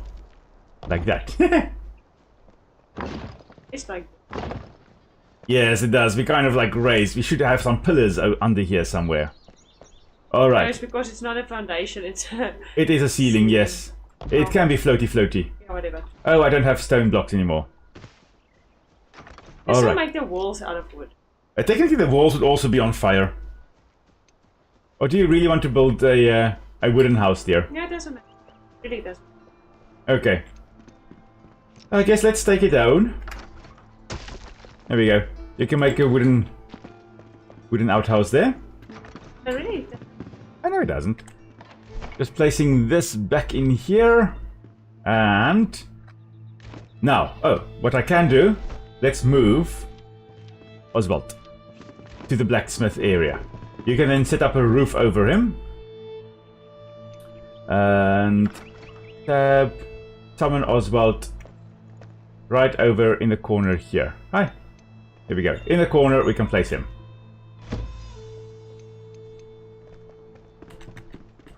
And we'll have his charcoal kiln over... I guess let's put it over here. Okay. So with the charcoal kiln, the idea is that we want to burn wood, but in the absence of oxygen. Like we had in Green Hell, we could also make charcoal in that charcoal burner, in that charcoal furnace. And the way it worked is that we would burn it, but again with very little oxygen. So we don't have a clean burn. You don't burn it down completely. Instead, you just have a lot of the wood turned into charcoal that can be ignited again later on. And that's what we're going to be doing here. So, we're just going to skip through all that. We need to put in wood and dirt in here. So the idea is we're taking wood logs, putting that down, we're putting some dirt on top of that. We're putting wood logs down, we're putting dirt on that. Wood logs and dirt. And in the process then there's not a lot of oxygen as the wood burns, and we basically have charcoal being created. So that is what we are going to be doing. So let's go and get some wood. Right over here we can chop some wood. Nice bunch of trees over here, and then we'll get some dirt as well. I think we've got dirt in the thingamajig, in the one chest there. But I'll show you how to get dirt as well. And then we're going to be nicely set up. Look, there's some resin here as well. The resin here would be the sap of the tree that it secretes in order to actually heal a wound. Now, you can't really heal a wound if you're dead, but anyway, the tree would have secreted some resin to try and protect it. Very often resin contains some antimicrobial properties, antifungal or antibacterial compounds. If you're looking, for example, at the latex of Euphorbiaceae, of plants in the Euphorbia family, milkweed family. No. You may, if you are in America, you may also know milkweed as the Asclepias, the carrion flower family. Euphorbia family, the spurge family. That family there, they will have this white milky latex that they secrete, or milky sap that they secrete, as a way to actually seal a wound and also at the same time protect it against bacteria, fungi, all kinds of pathogens that may infect it. Now resin, like we've got here, is a bit more flammable, and you'll find it very often more in coniferous species, so your cone-bearing trees rather than your broadleaf trees. So resin, for example, I had a lot of resin on my hands the other day after working with some cypress, some spruce, cypress trees. That's what I was working with a little bit, and yeah, I got a lot of resin on my hands. And if you ever, and I've had that, if you accidentally sit on resin and it gets stuck to your pants, it is really difficult to get out. Stay forever. It isn't. The best way to get it out, hand sanitizer. Of all possible things, if you ever get resin in your clothes or on your hands, anything like that, an alcohol-based compound like hand sanitizer will clear that relatively right off, which is amazing because I sat with some nice clean pants, new pants on some resinous bench, and I wasn't a big fan of that bench after that. I believe there is a wolf running around here somewhere. I'm not sure if it's at the base yet, dear. Okay. Maybe I saw... No, it's running way over there. I'm just going to go kill it before it comes and attacks us in our house, because they do tend to do that. Just putting the sheep out of his misery as well. And the wolfie as well. There we go. So the wolf is dead. Yay, the wolf is dead, the wolf is dead, the wolf is dead. Let's see what Nic is up to. Oh, she's building some columns. Some pillars. Yeah. Also was... Nice. Thanks, dear.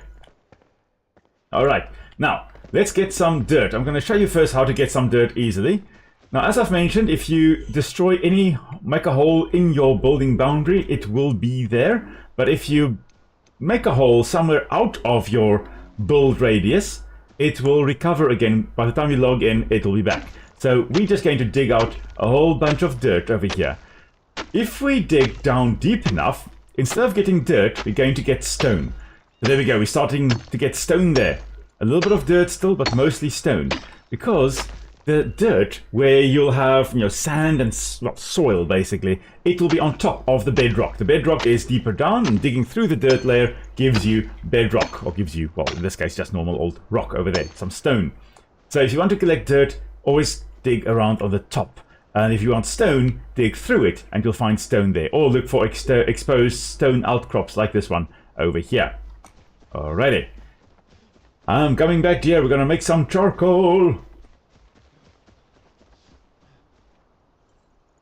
President says later on you could place the shrine in the middle of an inside garden surrounded by columns.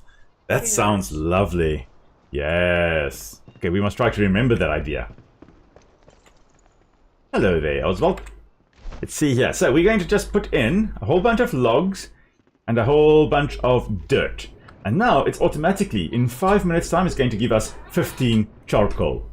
And it's going to continue doing this. 17 wood logs and 3 dirt will be used to create 15 charcoal. So you can see it's quite interesting, the maths there. 17 wood logs gives you 15 charcoal. 2 logs worth of wood is burnt into ash and is not actually turned into charcoal, because it does need some oxygen in order to make fire, or to have fire there.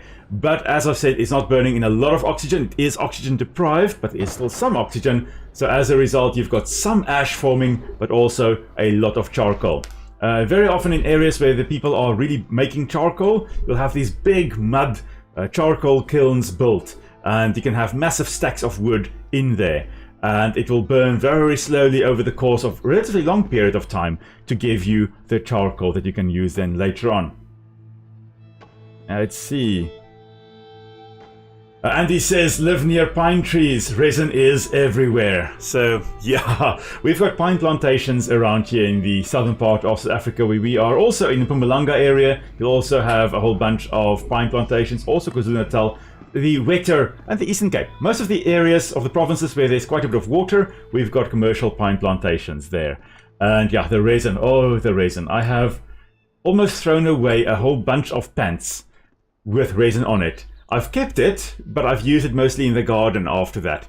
But only this year did I realize, oh, you can actually get resin out, mostly out at least, with hand sanitizer. And that was a game changer. Let me just quickly repair my tools here. Go. So President asks, can you domesticate animals? I don't think yet. I don't think you can domesticate them yet. There is... later with the farming, we might... Yes, maybe later on when they expand on that, because I mean it is still early access. So with the farming, you can get a whole bunch of crops that you can grow. Maybe later on you can get some chickens and some sheep. I mean, we have got sheep over here that are running around the place, and I'm sure there are chickens as well, or partridges, or something along those lines that you will encounter later on. So maybe we would be able to domesticate them later on.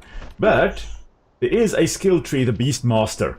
And although that doesn't allow you to actually, like in World of Warcraft, tame certain beasts, instead it gives you, let's see where that is, it's over here, Calm Spirit. Wild animals within 50 meters will be pacified unless attacked. Does not affect animals corrupted by the Shroud, so you can run around amongst the beasts without being attacked. That is nice.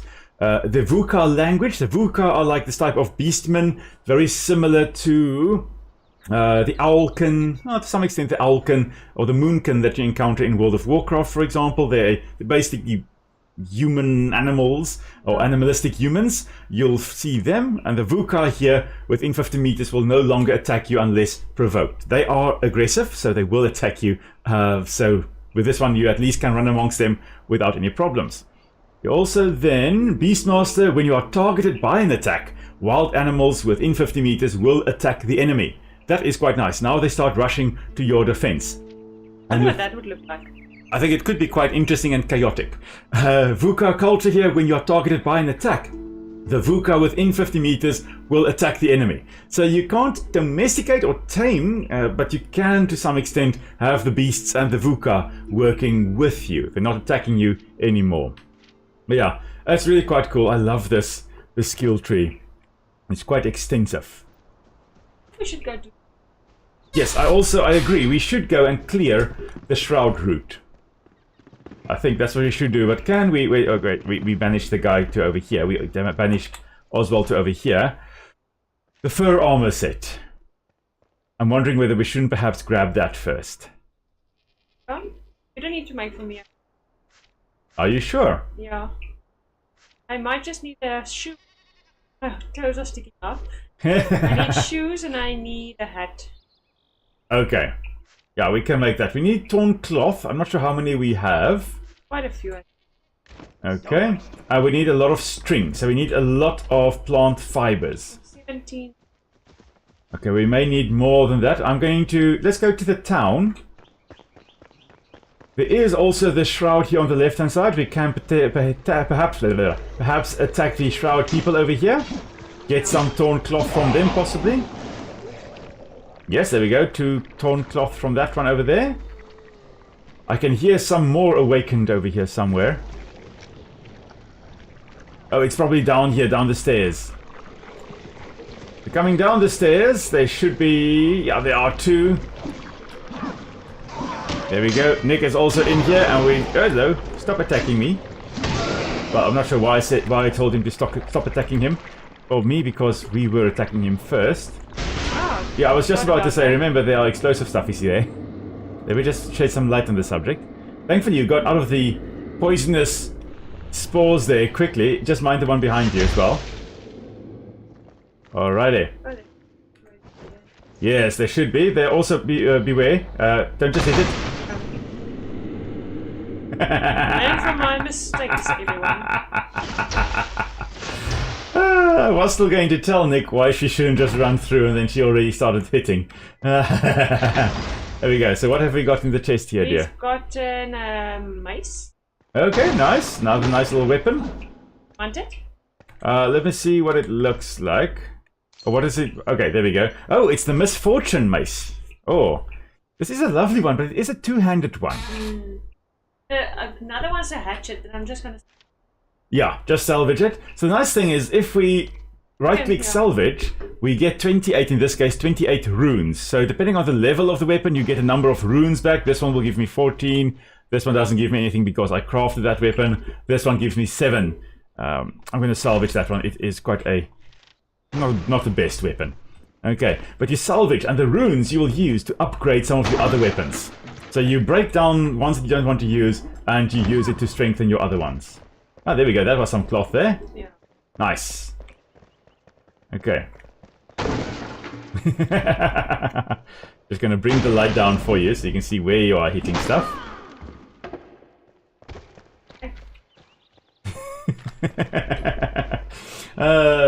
President is saying you're just doing beastly things.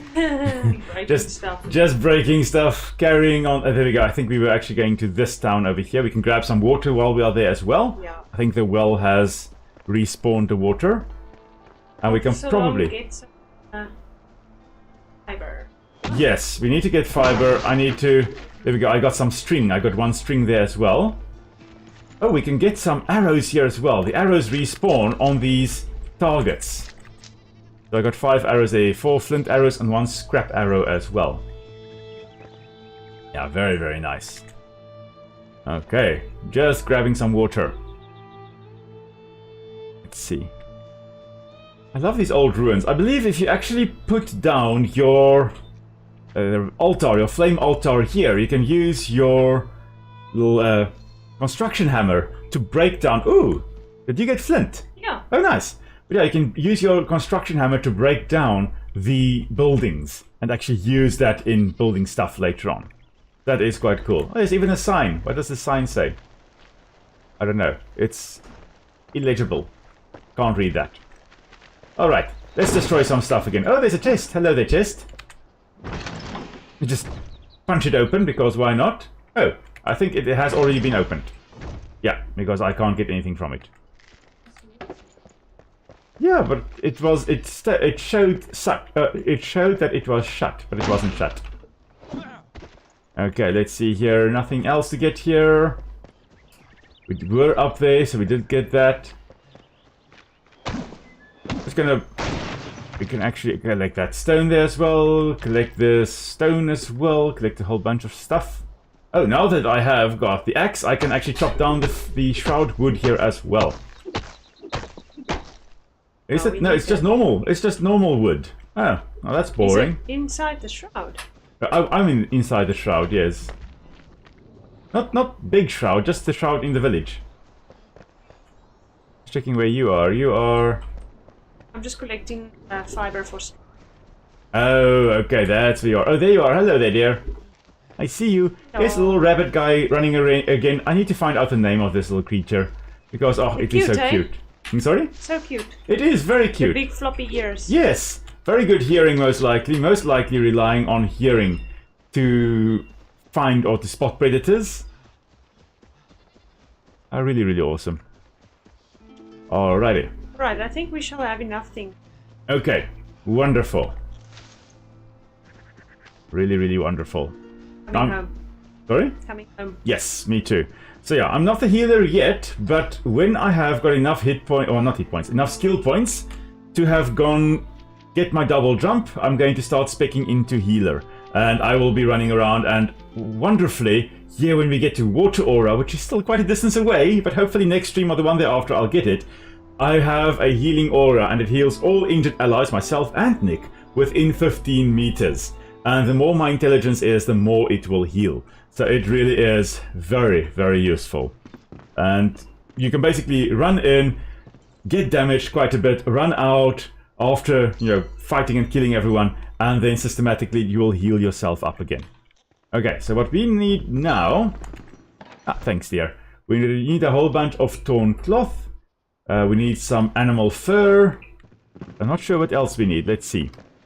Monsieur Blacksmith. Metal scraps. Anything else?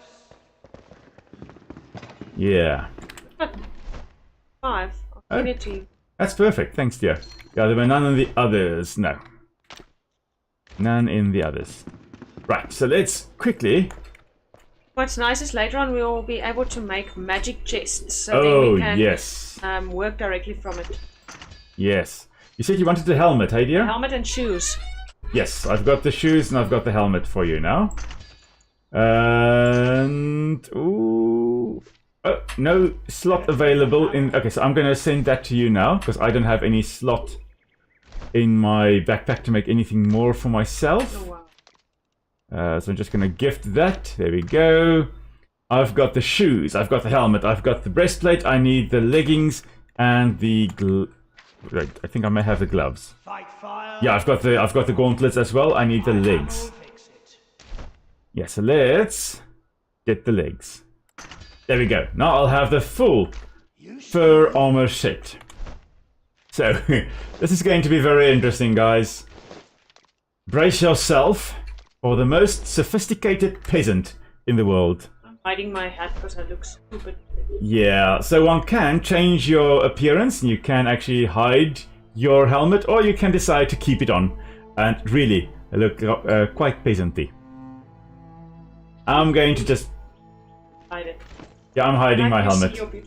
Yes, my ponytail and my beard, my magnificent beard. We also have here from Oswald, here we do have the glider quest. So the flame doesn't give you a wings, kid. Craft the glider at the workbench, it'll make getting around a little easier. Perfect for brave ones like you. Don't forget that using a glider drains stamina, but from what I've seen, you got it in ya. Okay, so we should be able to look at least at what we need for the glider. If you sneak up on the rabbit, you can see it's so... Oh, is it? Wow. Big ear. Oh, it does, It's got like double ears. Oh, cool. Up on it. Yes, let's do. I see there, massive, massive ears. Yeah. Oh, wow. Oh, yeah, I see. So I wonder whether those little ears there, the ones at the bottom, are perhaps to help it hear behind it as well. Maybe so you can hear from different directions all at the same time, instead of just like us. I mean, we've got one ear, one set of ears, and maybe those... Oh, it's actually called. It's alert. It's looking around, obviously facing its ears in all directions, trying to pick out where the sound is from. Now, interesting, we've got a darker top and a whiter belly. And that indicates that, well, that is basically counter shading as well. You most often observe it in things like marine creatures, fish, dolphins, whales, those types of things, where the belly is lighter than the top. And that is so that anything looking from above will look at the top, the darker top, and see it against a darker background. It's obviously knowing that we are here. A little tail. A little tail, yeah. And then the whiter belly is to try and, with anything looking from below up, actually blend in with a lighter sky. But on land, that two-tone body also breaks up the outline, so that it is not just... Oh, there's a firefly. There was a firefly here that I collected. So it's not just a single color that will stand out. Having darker above and lighter below does break up the outline nicely. So that's quite cool. Let's go do the elixir. The elixir well, yes, let's go do that. But yeah, President says that the sign looks like an in place. It most likely was an in. Yes, I agree. There, well, almost certainly was. Let's just get rid of a whole bunch of stuff here. I need to get rid of a bunch of stuff. Dun-dun-dun. Throw that in there, that in there. Plant fiber, twigs, I'll also throw in there. Flint arrows, scrap arrows. I don't need arrows at the moment. Unless I want to craft a bow. That might be a good idea, eh, dear? Oh. Crafting a bow. What do we need for a bow? I probably have just thrown everything away. I'll put everything away. 5 twigs, 1 string. 5 twigs. Yeah, there we go. And 1 string. You also want a bow, dear? Yes, please. Okay. So, let's craft 2 strings and 2 bows. Okay, I'm going to send that to you. Then you also just need to craft some arrows, dear. I did. Okay, I've also got 40. Okay. And then I'm going to just, and this is quite amazing, I love this. You can just here on N with long range attack power, you can just select your bow. You do not have to equip it. Like I'm going to run around with my melee weapon, like la la la la, swinging it around. I want to shoot something in the distance, I just hold Q and automatically pluck out my bow. When I let go of Q, automatically have my melee weapon out again. No button pressing, as you guys who have watched the videos of me with Empires of the Undergrowth know. I sometimes battle keeping my mind focused on pressing the right buttons. No, none of that. None of that here. I can just press Q and automatically have my bow out. So, we're gonna need 16 shroud wood, and we're gonna need 4 shroud spores. Then we would be able to make us gliders. Okay. So Let's keep shroud that in wood we'll mind. harvest down there. I think we actually do have some shroud wood. I did cut down some shroud wood.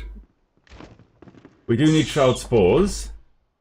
Shroud wood should be in this chest. What?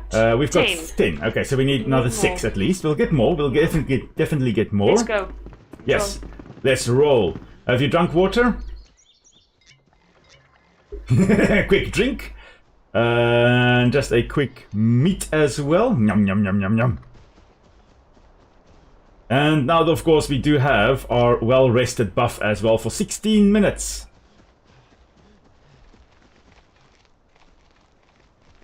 Do I not have... No, I don't have a one-handed weapon. Haha.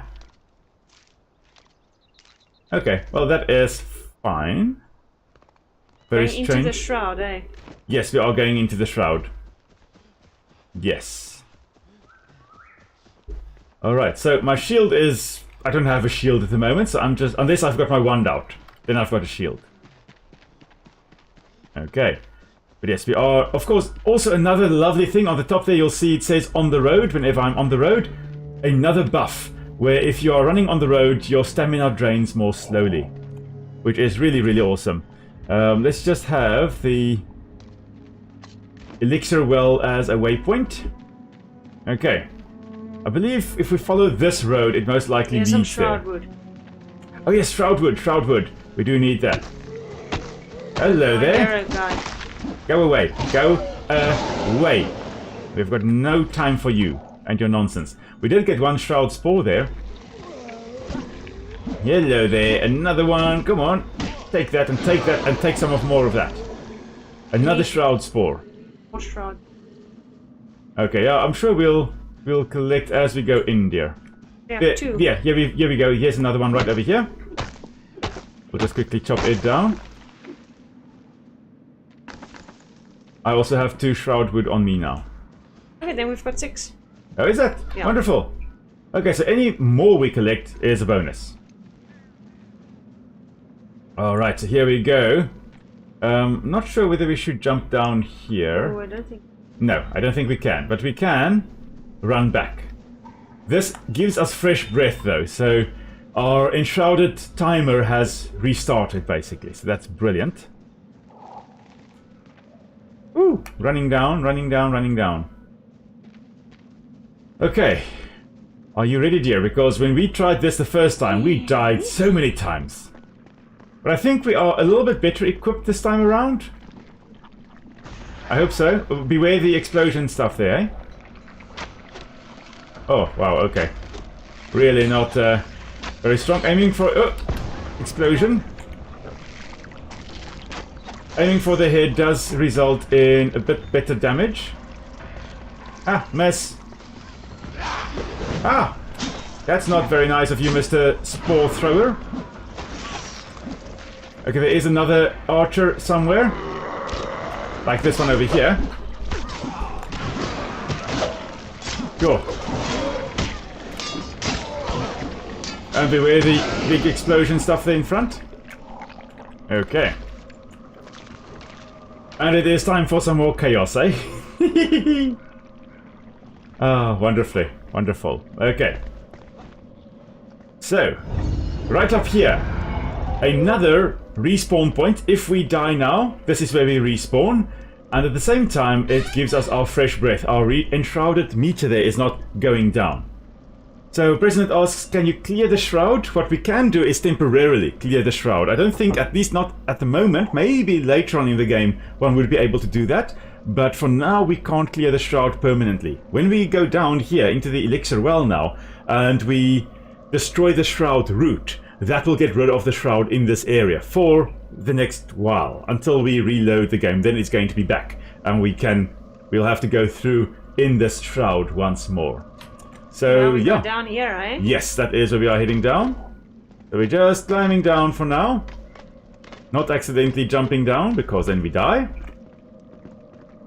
It's a ladder, yeah. Okay, perfect. Use the ladder. Yes, use the ladder, Luke. Okay, just climbing down slowly. Later on, when we've got the glider, oh my word, then we're going to just glide down like it's going out of fashion. Okay, are you going up? There is a chest. There should be a chest there. Yes. Yeah. Perfect. I can send you 2 Is it? a staff for you. Oh, nice! The shepherd's staff. Okay, great stuff. So the staff we use to actually create or to cast spells, which is great, but we don't have. I can't craft spells yet, so it's not as useful at the moment. And those will be spells like healing spells that we'll be able to cast, and I'll be able to heal us. You basically cast these little green orbs that find you and your allies to heal you. Okay. Down, down. Oh, yes, indeed. Okay, so you can see the red glow there. That is Deadly Shroud. If you go in there, you've got a few seconds and then you die. That is not nice. I think we should go in. Yeah, I think this is where we are heading. Yeah. I think the big bad is going to be in here. Remember, he has... There he is. I see him. He's got lightning attacks as well. Thunder attacks.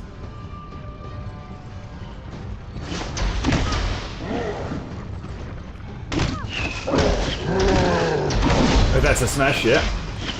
But he is quite damaged already, dear. And with you taking his attention, I'm getting backstab damage on him. I'm doing more damage to him. That went well. That went very well. Ooh, I've got Guillotine, which is a, I think a 2-handed axe. Nice. Yes. So this is the Shroud root. This is the major fungal body that was actually causing the Shroud here. So it was, and you can see it kind of disintegrating now. This is what causes the Shroud in this area. It was producing a whole bunch of toxic spores, chaos, and they are corrupting everything it touched. Alright, so let's see here. The weapons I picked up. The Guillotine is a 2-handed weapon, I believe. An axe. 21 damage is what it does. What have you got here? Hey, Your two-handed. Where are you? You want a two-handed axe? I've got that axe. Okay, how much damage does it do? 16. This one does 21. Oh, Yeah, I'm gonna give that to you. Almost salvaged it. I'm gonna give that to you. you want blunt knives? Nah, I don't think I'm gonna go for the knives. I think that's more the assassin build. The bronze sword, however, is a one-handed weapon, so now I can be melee No. and have my shield up. That's going to be great. Let's see here. Presume it's a boss area, so good luck. May the beast be with you. May the beast be with you. So the beast was definitely with me. I love the fact that... There we go. I really feel like Harry Potter or a character in Hogwarts Legacy with the wand going, wow, Expelliarmus! Just make that one go explode as well. Boof!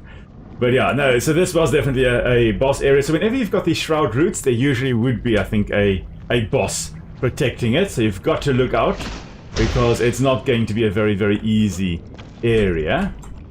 You can see here, here's the deadly shroud. If you go in there, yeah, you're basically dead. Or going to die soon. Oh, yeah. Anyway, I'm gonna check whether I can actually get up here. I don't think I can, because if I could get up there, I'm sure there would be some kind of loot up there. That looks like an area that would have some kind of loot for me. Did you get your runner skill? Oh no, I haven't, because yes, we got a bunch of skill points for defeating the spore root. So there we go, and we need 2 more points in order to get double jump. So one level up, or another shroud root, I guess, would do that. So soon you'll get double jump. Thanks, dear. Where did you want to go up? Now I wanted to get up here, but I don't think one can. Unless one can, for some reason, destroy this. Oh, one can. Get mycelium. Yeah, but I was thinking of this blue stuff. If we can destroy that. Probably. Yeah, we can. We can probably get a way up there. If in doubt, build your own way. Another lovely thing about this game is, like, you see a place, you can technically build a path up there, up the mountain pass. Did you get anything there? There's nothing up here. Sorry? Nothing up. Aww. Just red shroud down there. Aww. Oh, that sucks. It really looked like there would be loot up here. Oh well. It was worth a shot. Now let's go home and make the glider. Yes. Yes, we We can should. actually teleport. We can, yes. I'm just going to destroy some more stuff here. Get some more mycelium. So mycelium that we're collecting here, basically the fungal body. The network of little root-like structures that the fungus would have. And this is how they extract nutrients. If you're looking at a parasitoid one, or a parasitic species that actually, no, not parasitoid, parasitic species like Ophiocoriceps that parasitize the ants, they would have the fungal mycelia, or the hyphae of the ants, of the fungus, growing through the body of the ants. So yeah, that's the main body, and then those things that explode there would be more like the fruiting bodies, like the apple of a tree, of an apple tree, the fruit of that tree. That's what we're seeing as mushrooms, or these fruiting bodies that are popping up all over the show here. But the majority of the fungus is actually these little thin fungal threads we can also kind of see here. That's just branching out and collecting nutrients for the fungus. Alrighty. There was something I wanted to say about that, and I cannot remember for the life of me what I wanted to say about that now. Yeah. I'm sure I'll remember at some point. I hope I'll remember at some point. Alright, now the lovely thing, the fact that we've destroyed the shroud route, we don't have to worry about shrouds, so we could take our time up here. And voila!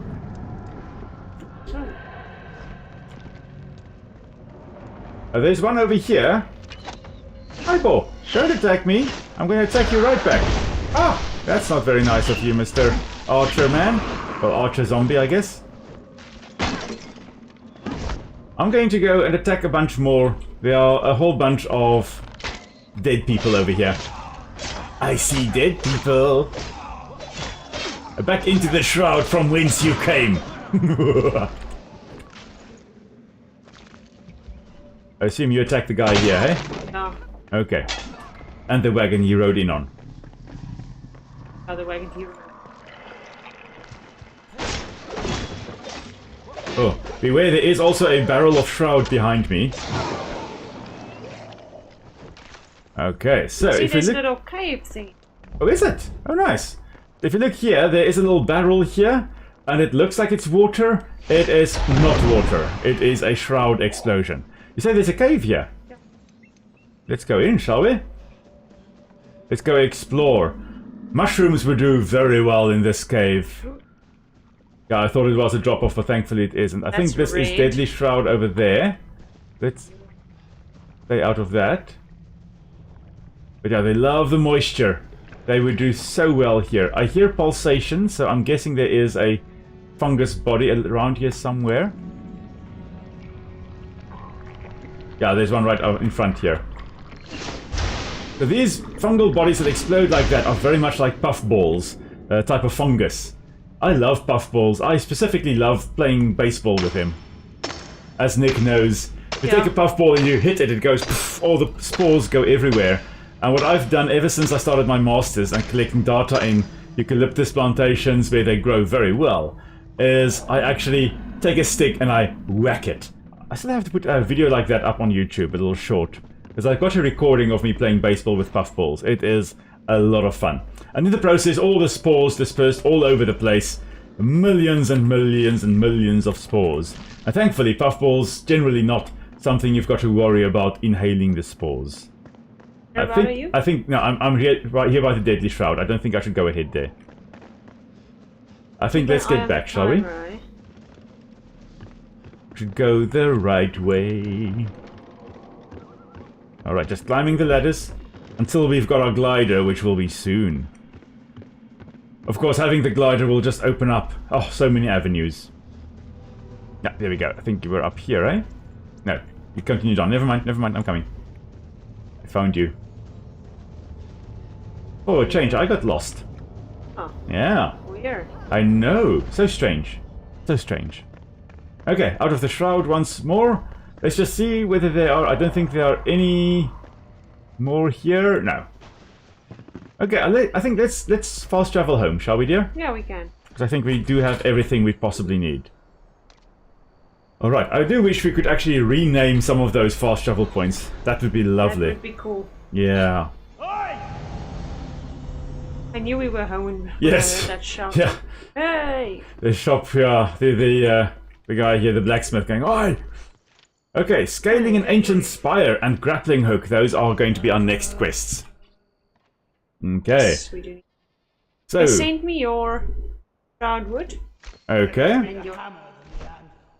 Okay, I'm We've got gonna enough animal fur. send it. There should be some animal fur somewhere. I have got that somewhere in there. That's just normal woods. Here we go. 2 shroud wood. There we go. Yeah, so basically here, Oswald basically said the ancient spires, we've got a fast travel point that we'll be able to travel to Magical Tower, basically. We'll be traveling to later on. And we're going to first have to get that. And then here, the grappling hook. What are you waiting for? Craft a grappling hook if you want to further explore Embervale. Okay. So let's see. Ah, it's daytime now. You know it's daytime when the rooster crows. Let's see, what do we need for the grappling hook, though? Because a grappling hook, like the glider, also opens up a lot of avenues for you to move around in. Oh, we need 20 shroud spores in total. 14 string and 8 metal scraps. Okay, so I don't think we're quite ready to do that one. We don't have all the things, I think, for that. I've got a shroud core. I'm just wondering, I think we can actually use the shroud core to... Upgrade, yes, just 1 shroud core. So I'm just going to grab that again. Get like 2 skill points. 2? Points would be... I don't know if we upgrade the altar. There we go. I've upgraded it, and I don't think... No. I still just have my 2 skill points. Okay. Unfortunately not. But now we can build in 80 by 80 meters. Yeah, 80 by 80 meters we can now build. So that is quite cool. Yeah. Let's see. Let's throw everything we don't need in the barrels or in the chests I'm here. gonna quickly. Yes. And I can, I think, throw that in there, throw that in there. I think that's all I can throw in there. Yeah, it's basically daytime. The rooster crowed. Yeah. So yeah, it is daytime once more. Fire is on this side. No. Yeah. Oh, here it is. Aha, perfect. There we go. Just want to quickly cook the lean meat. The sheep, basically, we encountered, or that were killed by the wolves earlier.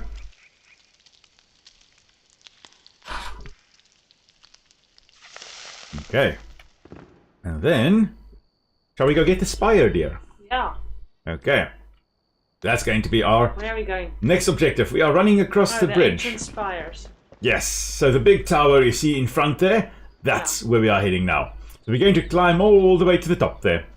Well, that's the idea, at least. Yeah, I've got... Oh, I should actually equip my glider. Almost forgot to equip my glider. Because now we can jump and glide.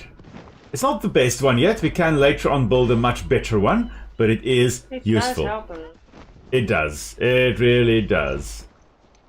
Just going to drink another water to get my maximum stamina increased. And now if we fall from a great height, at least we would be able to land gently upon the fresh green grass. Alright. Okay, there you are. There we go, like that. Because otherwise Nick would have just been injured falling from that height there. Okay, I don't think the enemies here respawn, so we should be quite fine just running straight through the shroud. The first time you do come into the shroud, oh, it is quite terrifying. I mean, look at this. Beautiful, beautiful fungus, hey? Wow. Okay. So obviously they start out, so these are all fruiting bodies of the mushroom here, of the fungus. So the mushrooms are the fruiting bodies of the fungus. They'll have hyphae, and you can kind of see the hyphae over here, these little greenish blue threads along in the soil. Those are the fungal threads, the hyphae or the mycelial network. And then it pushes up these little these balls here, these little fungi, the mushrooms. And then they open up later on, so they grow larger and larger and larger, and then they open up. And when they're open like this, you can see all those grooves there. Those are the gills. And in those gills, they are creating the spores. And as the fungus now reaches that height, or that mushroom reaches that height where it is an adult, it starts opening up, and the spores are dispersed from those grooves. And the idea then is that it will be carried by the wind to actually go to a new area, or potentially colonize a new area. So that is quite cool. Okay, I actually never noticed that those fungi do open up like that. It is awesome. Alright, now I do believe we'll take the road to the right, dear. As Nick just goes about doing beast things.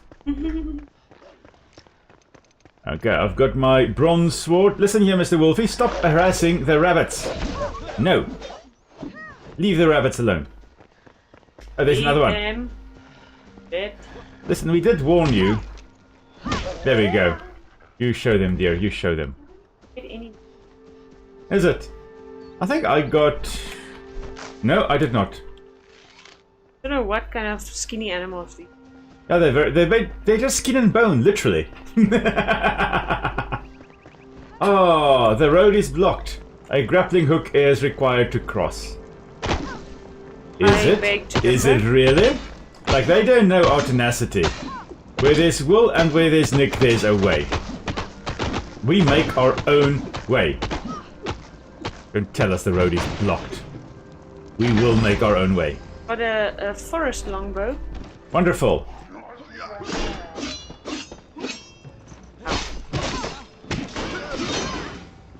Oh well, okay, he does damage when he does connect. Okay.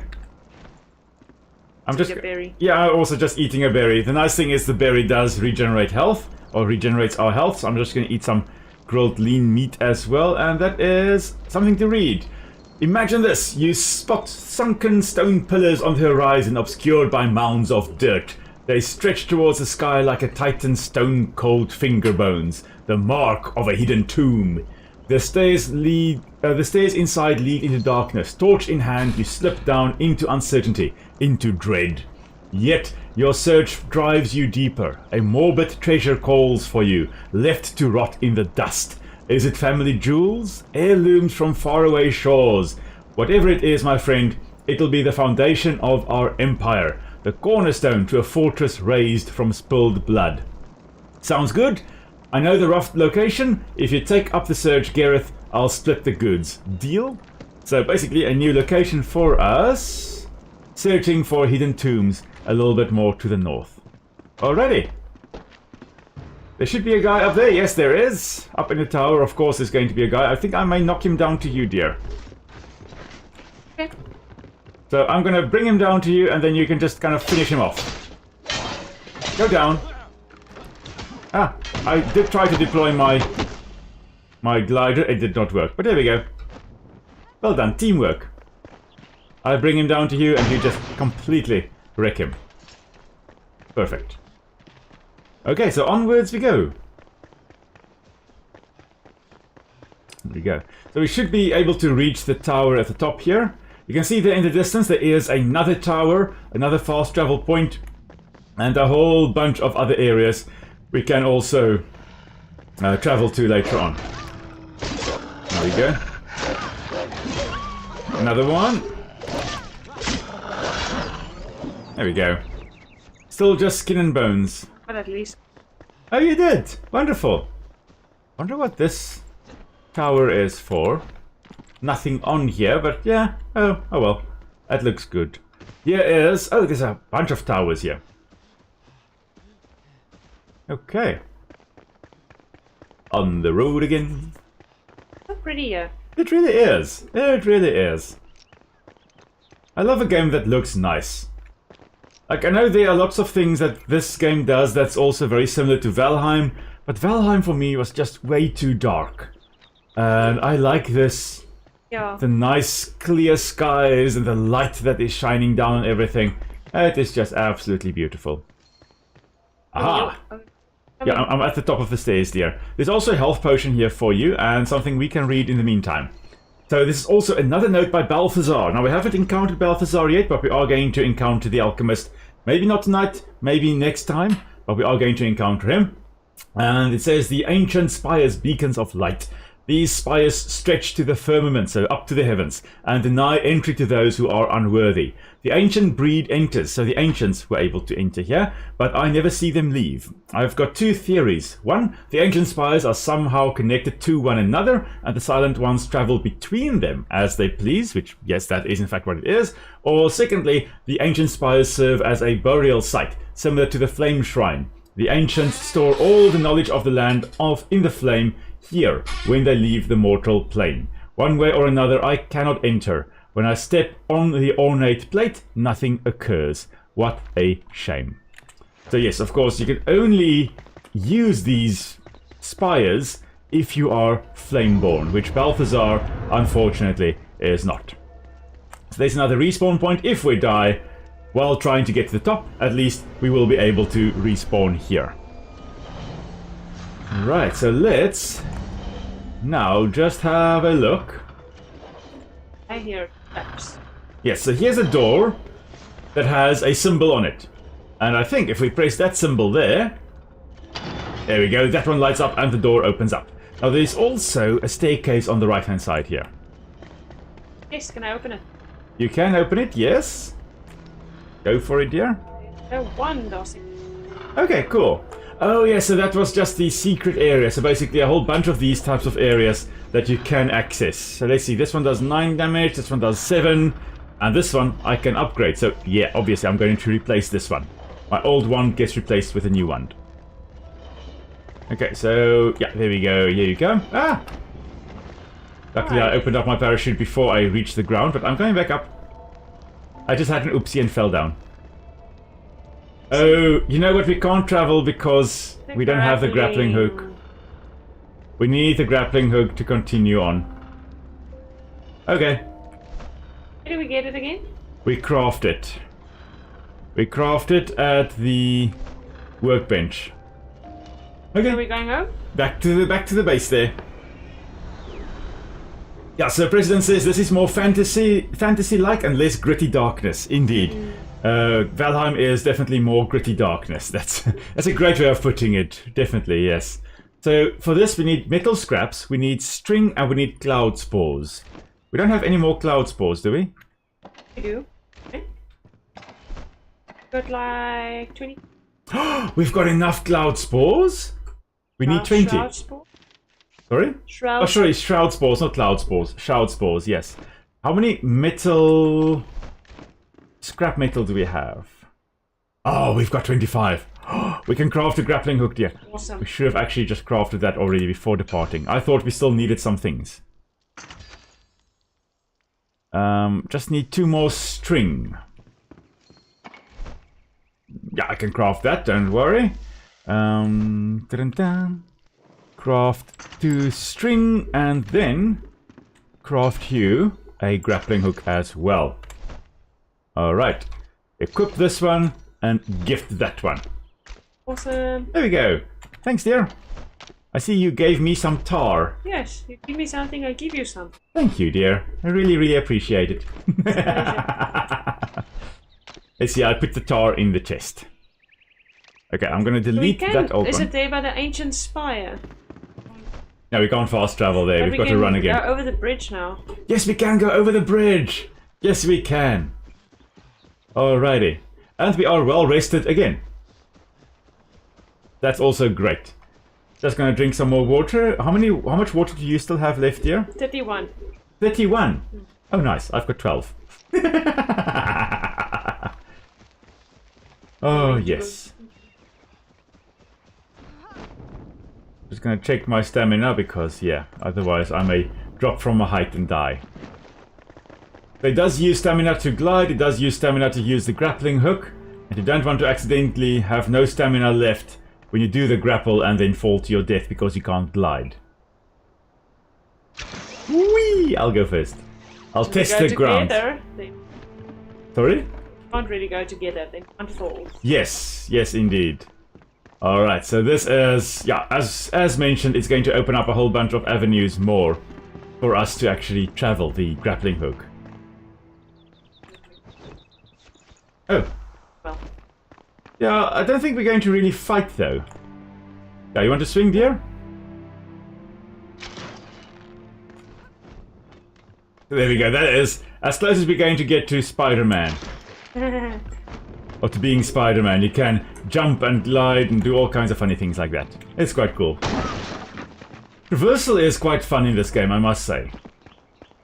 Which is great because you do run around quite a lot in the game, so you need some interesting ways to get around. And with a basic glider you can go into a variety of areas, but it's so much better when you get the advanced glider. And there is an amazing one later on, dear, that you basically stay level. Wow, that's You almost don't drop. Yeah, but that is like way, way, way later. Now we haven't actually been to the top there, so I may as well go up. There's nothing up here. I don't know why they want us to come up here. Gee, I'm just causing chaos. Whee! That was a nice glide. Yeah. Very nice. So now at least we will be able to go up the tower. Thankfully. Sorry, I'm blocking your way, dear. Yeah, Sorry. you are being boring. Yeah. Ooh, before we go up, flint. Flint is really awesome. I love flint. And as far as I know, flint is a type of metamorphosed shale, which means that it got laid down as mud in a deep ocean and fossilized in these layers, or petrified, turned into stone in these layers. I'm sure we'll talk about flint later on as well when we actually start mining the stuff. But just keep in mind that that occurrence of flint there indicates most likely that this was some kind of deep, calm ocean that allowed mud to settle. Not a rough ocean, because in that case you would have sandstone rather than shale. To read, yeah. There's something to read. Oh, at the camp there. Wonderful. But yeah, not a shallow or a rough ocean, otherwise all the mud would have washed away and you would have had only sand being deposited, but a deep ocean which allowed mud to settle. So let's see, something. Oh, this is one of the searching for hidden tombs journals. So a misfortune strikes like lightning. The lightning sets the skies ablaze. It's my only source of light since the fire was doused by this merciless downpour. Interesting, we don't have rain in the game yet. Yeah. I'm hoping they do put that in. I'm pretty sure they will put that in at some point as well. Some weather systems. Of course, I had seen the clouds gather before I left to search the hidden tomb. I had tasted the threat in the breeze. And interesting that they mentioned that you can taste kind of the storm coming. I can taste lightning approaching as well. I've got this weird taste in my mouth whenever there is a thunderstorm approaching. Despite the warning signs, he pushed me to venture forth. You can wait out the storm, but the water may smother our treasure in mud. Can you bear to see our empire wash away, Gareth? Oh, that silver-tongued devil. The tomb is close by, but wind and rain bar me from venturing further. These creaking trees scarcely shelter me, so I'll surely be soaked. The text ends abruptly. I wonder whether you can dig out the guy, because he was obviously buried in a mudslide here. So I'm wondering, can you dig out the corpse of the guy and maybe get some treasure from him? There was a corpse, I looted it. Oh, you already looted him? Yes. Okay, off we go. That was fun. Oh, Aeolin? Aureolin. Aurea referring to gold. So Aureolin here being some golden flowers. We can use that to craft some of the magic spells, the healing spells in particular. We can craft that. Notice again the flint in the rocks there. Really, really awesome. Alright, so now we will be able to traverse around here. Nic the Hopper. You like a little grasshopper? Yeah, little bunny rabbit. Yes. Alright, let's see, I'm gonna drink more coffee. Oh, it's basically iced coffee by now. Same, eh? Alright, let's go up the ladders or up the stairs. And now that we've got our grappling hook, we can do that. And open up. There we go. Nicely done, dear. Nicely done. Can't wait to double jump. No, yeah, that I'm looking forward to that as well. Okay. Yeah, we could technically break everything in here, but yeah. Okay, so now, yes, there we go. Grapple like that. And I hear trap mechanisms. So there's definitely a trap somewhere. But I think it is upstairs. Spike traps. Okay, I was wondering what is that shattering sound. It is Nic. Destroying the property of the ancients. Yeah. Because you can't, climb a tower without breaking some of the local artifacts. As we'll go swinging into the tower. This gives me rocks. Well, that's boring. Alright, off we go. Lovely. Okay, so let's see now. We should be able to... Oh, there's lattice work on the other side that we can Whee! climb on. Oh. Oh no, dear. Oh no. Oh, I'm in fire. Oh no. Oh no. Okay. Fine. Okay. Yeah, okay, there are stairs here. Okay, yeah, see, there is another hidden door, a secret door that needs to be opened up. No, I didn't fall that far. No, Shall no, I no. try that again?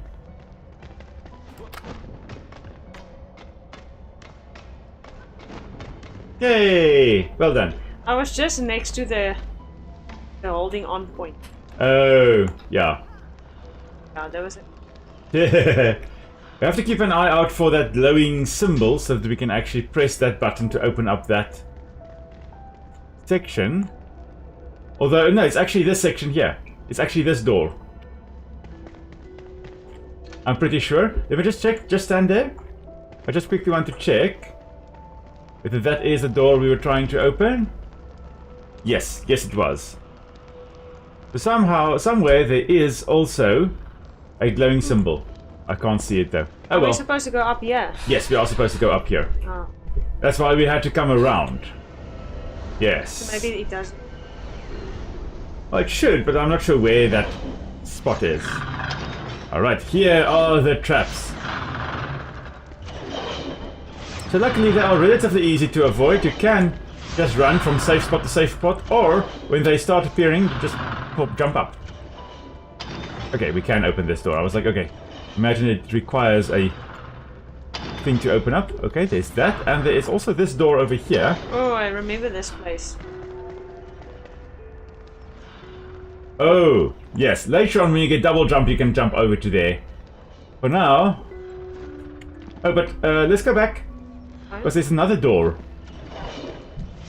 There's a door over here as well. Oh, we need to open up. We need to press 2 buttons.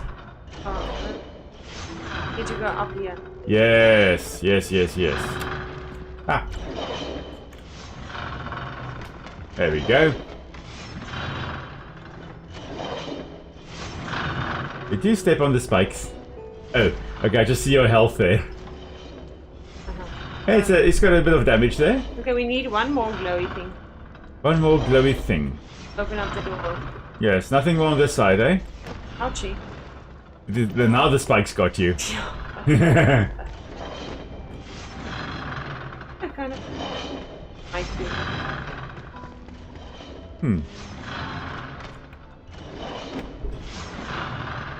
Okay.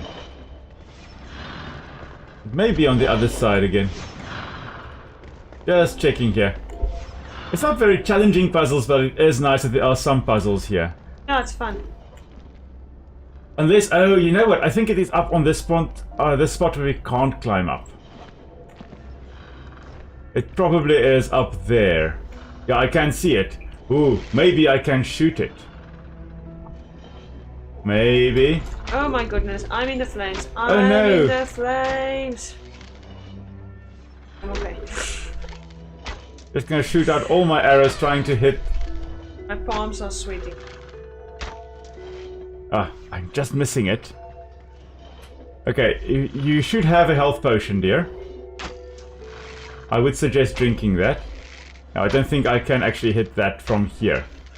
No. Unfortunately not. Oh man. Okay, so that is up there. Okay. Well done. You made it though. Oh, and here we go. I've got Ice Bolt and Fireball 1. Those are 2 spells that I can cast with a staff, so that is quite nice.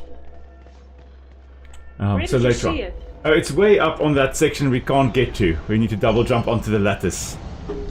But here we go. We've got it up to the top. We've reached it. This is it. These ancient spires open fast travel points all over the world and reveal ancient knowledge of Embervale. Venture forth, child. The land must be reclaimed. So now, it's going to give us a whole bunch of locations.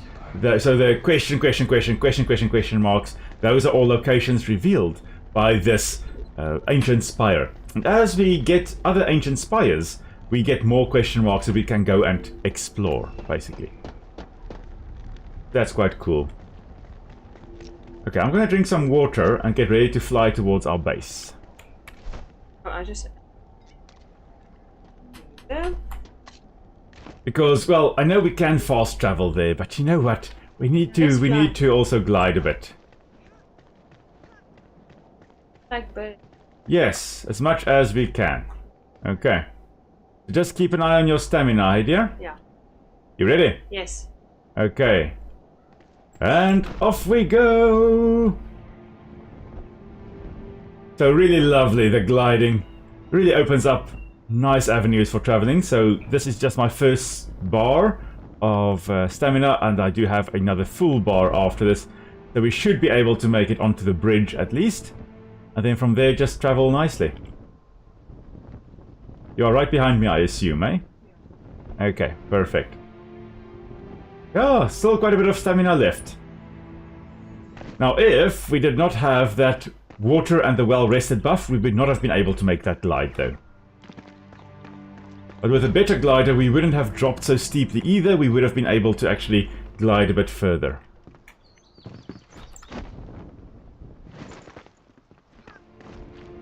There we go. Wonderful.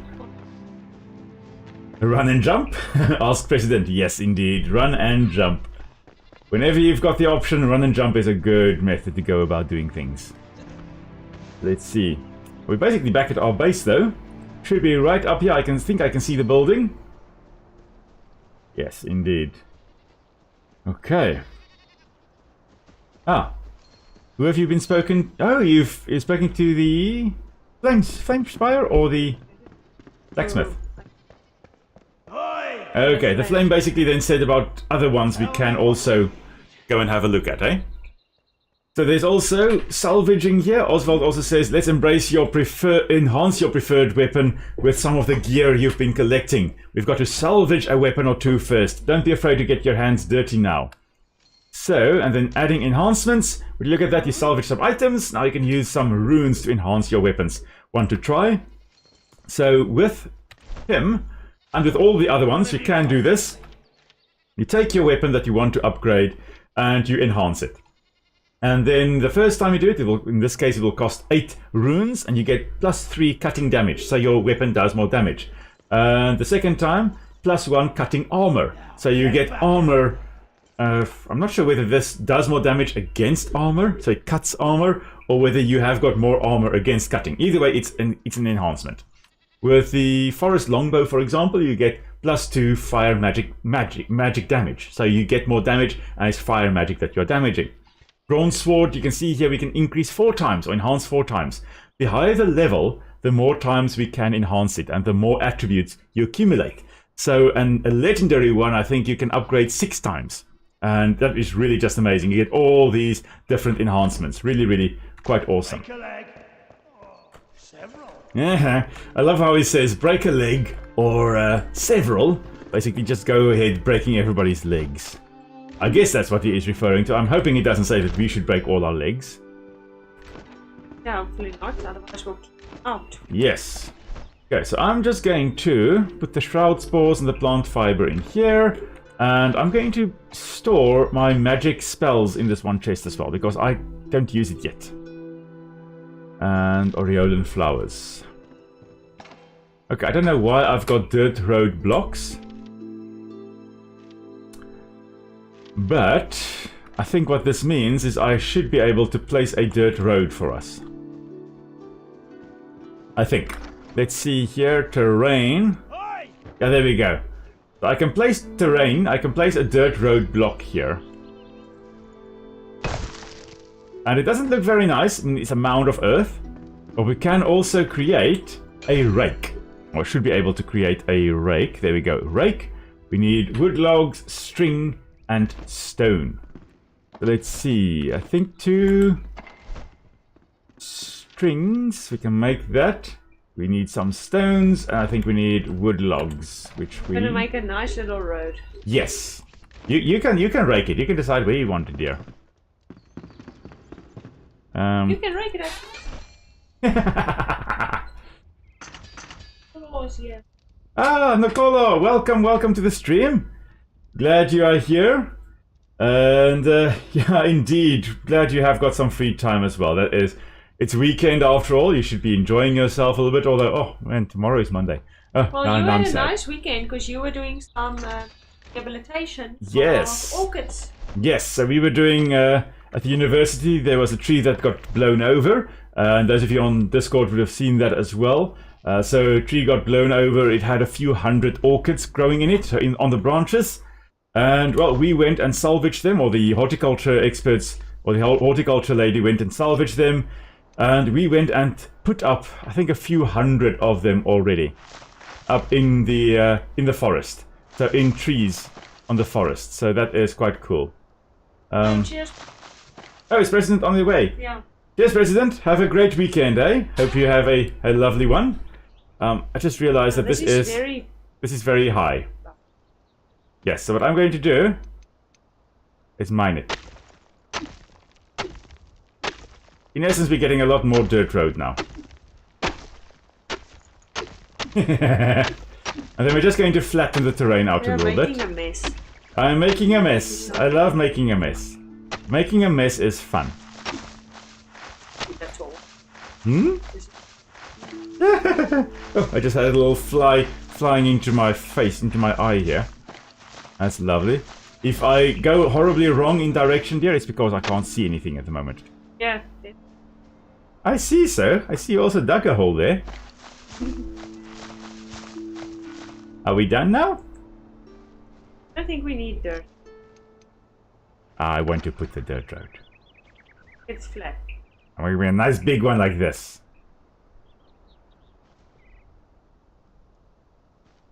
Completely underground there for a bit. There we go. Okay. Now, I will rake it.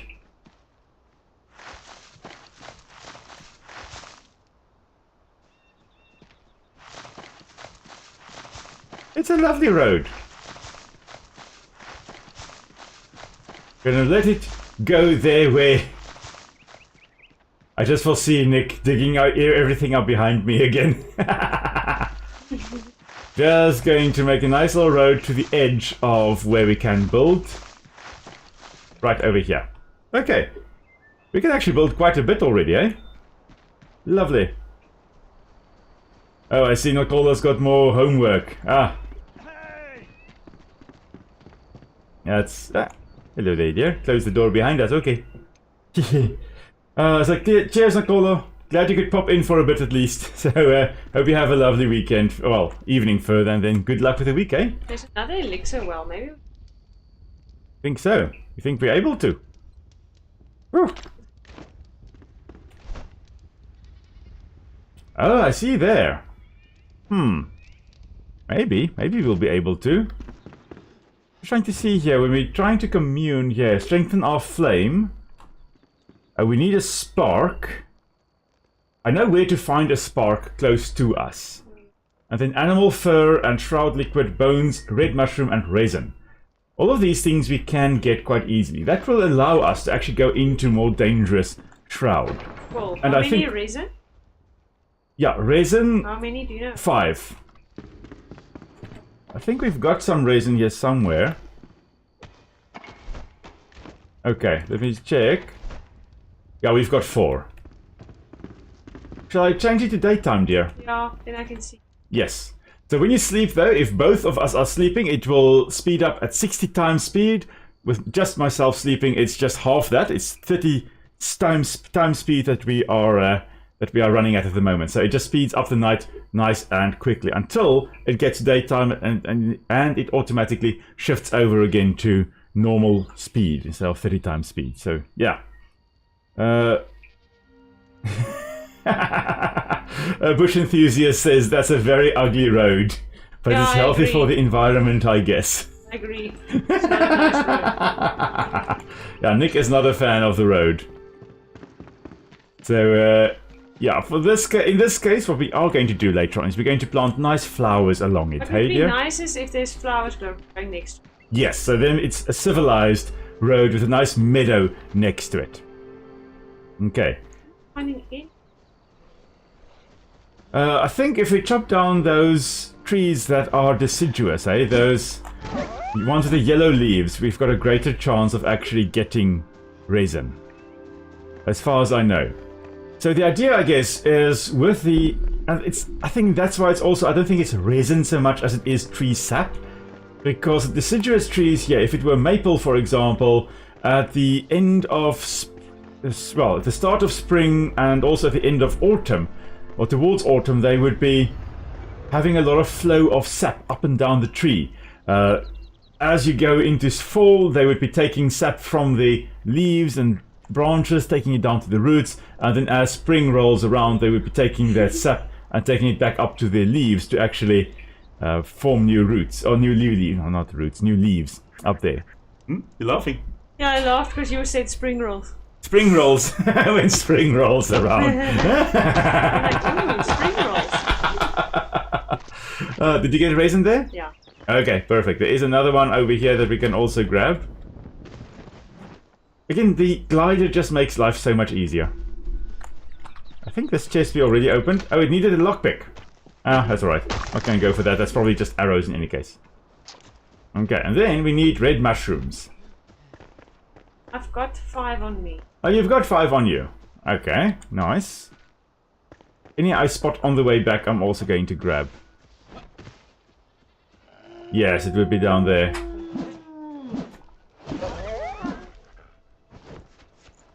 Yes, great idea. Whenever you go past the well, always scoop water. Really, that additional stamina and the faster stamina regen is just perfect. Alrighty. I see Nocolo said they're scared for the week. Yeah, no. Same here. Lots and lots and lots of lectures. But it's fun. I love lecturing. It's absolutely marvelous. And that's not even sarcastic. I absolutely love it. Maybe gift you. Yes, thank you, dear. What are you Okay. making? Sorry? Oh, Are you gonna upgrade our... We need bones, 1 more bone. We need 5 shroud liquid, 5 or 3 more animal fur. Okay, so bones we need. We should have, I think, shroud liquid. That's what we also need. We've got enough of that. Animal fur, no. We've got animal fur. And I need a bone. There we go. And then 1 spark. You want to come with me to come and collect the spark here? Yes. Okay, so it is on our road. You see, we have the buff on the road. At least on in this section of our base as well. On the road, we get the on the road buff.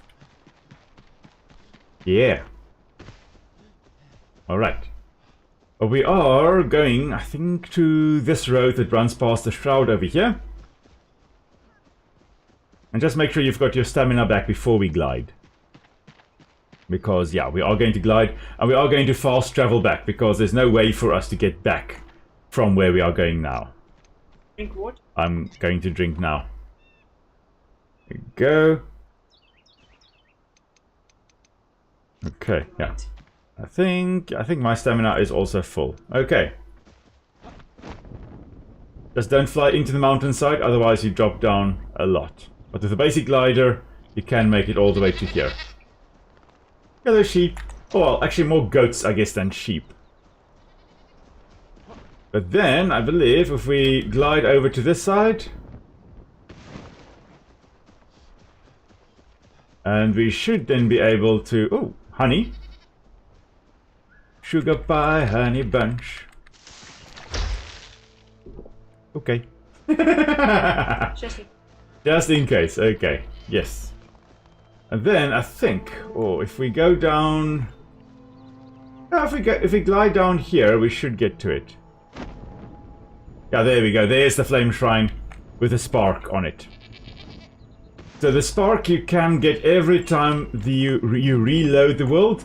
You can collect the spark. There was actually a reason that was right there, or 5 reason right there as well. So I collected the spark. And Nick is just quickly destroying some property here.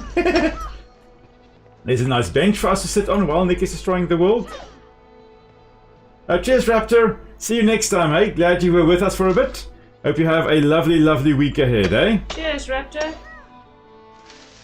I see, we've got about 20 minutes left here. That is quite shocking. Okay, I'm going to fast travel so long. Sorry, dear? Time flies when you're having fun. Oh, yes, indeed it does. Indeed it does. We're just going to fast travel again. Over to our home, of course. And then I should be able to strengthen the flame. There we go. We've got everything we need. Now, instead of 5 minutes, we'll be able to spend 6 minutes in the shroud without dying. And we will be able to make 4 of these shrine or these flame altars. So we can make 4 fast travel points all around the world. And we can travel in the more challenging shroud as well. We didn't get experience for that now, did we? No, I don't think so. No. Oh, well, there, I'm level 2, girl. Are you level 2? Is that the flame level 2? Yeah, I'm... No, that was the flame level 2. We're almost level 3. Almost level 3, but no skill points there for us, I'm afraid. Okay, the spark of knowledge has erupted within. Ready yourself to unveil the secrets of our past. Find the 2 ancient obelisks of the Springlands to learn the world's fate. A story of rot and fire. Only those who seek the truth shall find it. Okay. Now, where we are heading to now would be that spring, that elixir well, eh? Yeah. So let's fast travel to the ancient spire. The weapons are, I guess, quite good quality condition at the moment. Okay, and I'm just going to set that elixir well as a waypoint. It should be somewhere down here. Oh yes. Eating, good idea. Okay, somewhere to that side, somewhere in the shroud there. And the shroud is not red, so we would be able to access it. But somewhere to that side, we have got the elixir well. You ready, dear? Okay, off we go.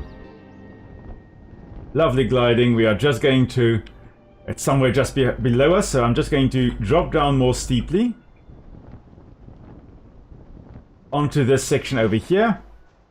So at least we can have a bit of a look around. There it is. Okay. Flying again. Yeah, we are.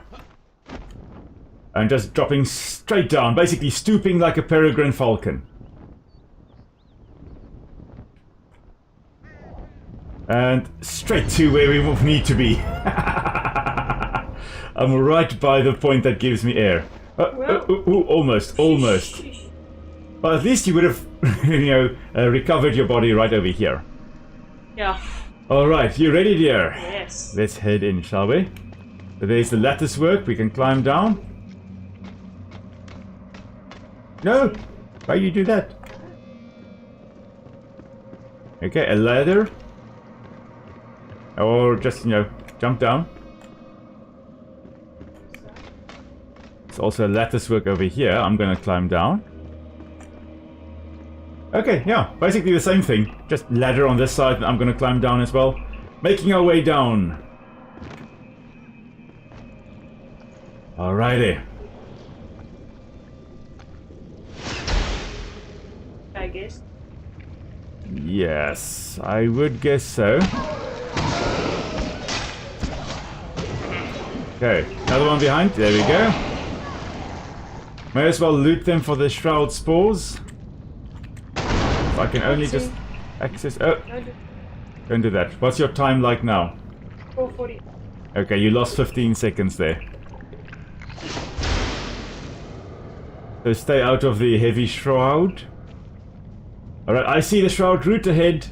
Oh, cool.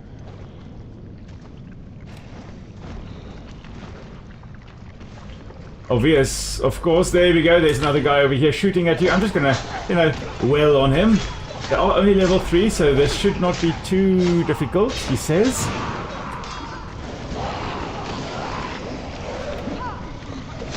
No, listen. Leave Nic alone. Behind you? Ah, thanks, dear. Oh! This guy is up here somewhere. There are also a lot of little creepy crawlies coming out here, so we just destroyed their nest, so... Oh! There he is. Yeah, well done, dear. I believe he's dead, eh? Ah! These little insects again. As Nic just destroys it, so you can see the massive fungus at the top there, releasing spores into the environment. And it is dead, which means you got a lot of skill points, dear. Hey, you. Yeah. Oh, my word, I'm basically dead, so could you please revive me? Oh, there's another guy. Right. Just kill him first. Yeah, thank you, dear. There we go. Okay, now you can revive me. I did not keep track of my health. And he says skydiving, but risky. Indeed. Very risky skydiving. Because, yeah, if you don't look where you're going to injure yourself tremendously. Okay. Double jump? Oh yes, double jump.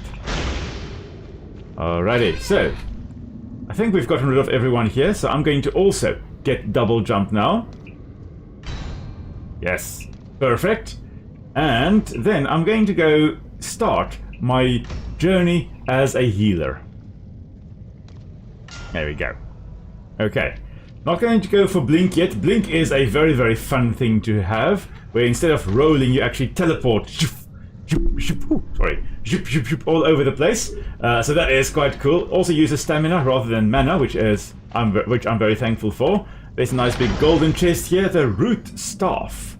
I will take that. Thank you very, very much. And I'm not sure whether there is really much else here.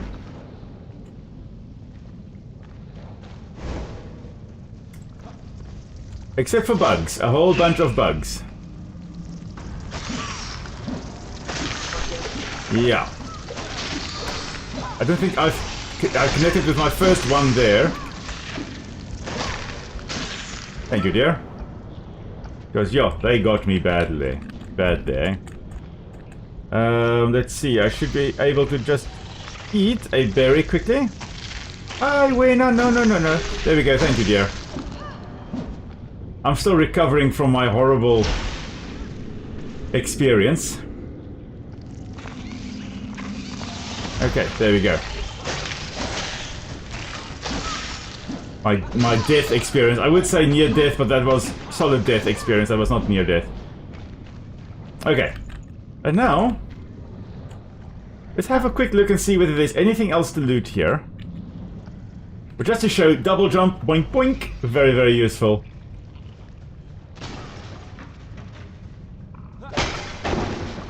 Let's loot whatever we can. Whole bunch of mycelium here. No, doesn't look like it, eh? Oh, is that so? Nice. Oh, I see. Oh, that's the enshrouded area. Never mind. I accidentally made that one thing go boom. I pulled a Nic. Yes. I was really like dancing with that enshrouded. Standing on the border, and it just kept on refreshing as a 6-minute enshrouded timer. Alright. I think, shall we teleport, dear? Yeah. There. Right. So now, I guess, next mission for us would be to probably get some of the other NPCs. We've got the Hunter, that's the next one, and Powerful Alchemy. We can get the Alchemist. Yeah. That's also going to be a very useful one because that one will allow me to craft spells to heal. So the healing spells we'll get from there. So, let's see, where is the Alchemist? Oh, it is way up in the north. So quite a bit to the west from our Springland's fast travel point. Which means that on the way there, we are going to put down a shrine, a little flame shrine like we've got over here. And we will be able to at least revive there. Okay. My glow and warmth reach further into the darkness thanks to you, Flameborn. I am strong enough to protect your home should you choose to expand it. Okay. So to strengthen the flame here, we now need the Scavenger Matron Helmet. What is it this time? Yeah, which we don't have yet. We are going to have to. That's one that throws toxin. That's not a pleasant one to fight, but we have to get that. And then there's wax and salt and all kinds of normal things that we've got here. And to upgrade the normal flame here to build a larger area. So to expand it to 120 by 120 by 120 meters, we need 5 shroud cores. Okay. That's cool. Let's see here. Anything you want? Nothing you can give us extra? No new armor, nothing of the sort. Although we can technically build a forge, which will also expand the recipes of the blacksmith. Oh, cool. Stone, metal scraps, charcoal, and wood logs. Don't waste it. The charcoal we should have. Yes. Metal scraps we may have. Although I'm not sure whether we do have. I'll see. Okay, perfect. Okay. Wood logs. And then what we also need still is the forge stone. 30 stone. Anything else? Have we got stone? Otherwise I'm going to go mine. There.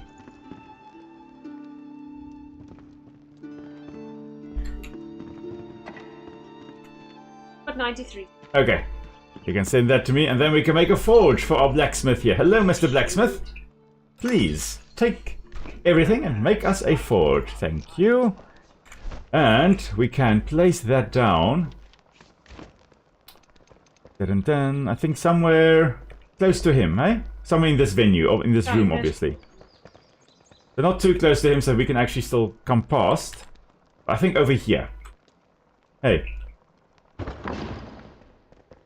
And now he should have an expanded. There we go. We can make the Rising Fighter armor set now, dear. So we'll be able to craft this, but that will be next time, I believe. We've got about 10 minutes left, so I think probably a good spot to end today's episode, eh? It went so fast. It did. But we'll be back next Sunday then again to continue where we left off. So thank you so much, everyone, for joining us during this live stream. It was great to have you with us and to watch us play a different game. It's going to be much more fun later on when we become more. Oh yes, when we advanced. become more powerful and we can actually start expanding and exploring a little bit better. That is going to be really, really awesome. So for now, we've just been hanging around here. We haven't really delved into too much ecology yet, but we will get to that later on. And yeah, of course, any questions you have, if you're watching this afterwards, do feel free to pop it down in the comments below, and I will happily answer. So for now, thank you so much, everyone. Hope you have a wonderful, wonderful weekend. We will see you again next Sunday. Same place, same time, same game.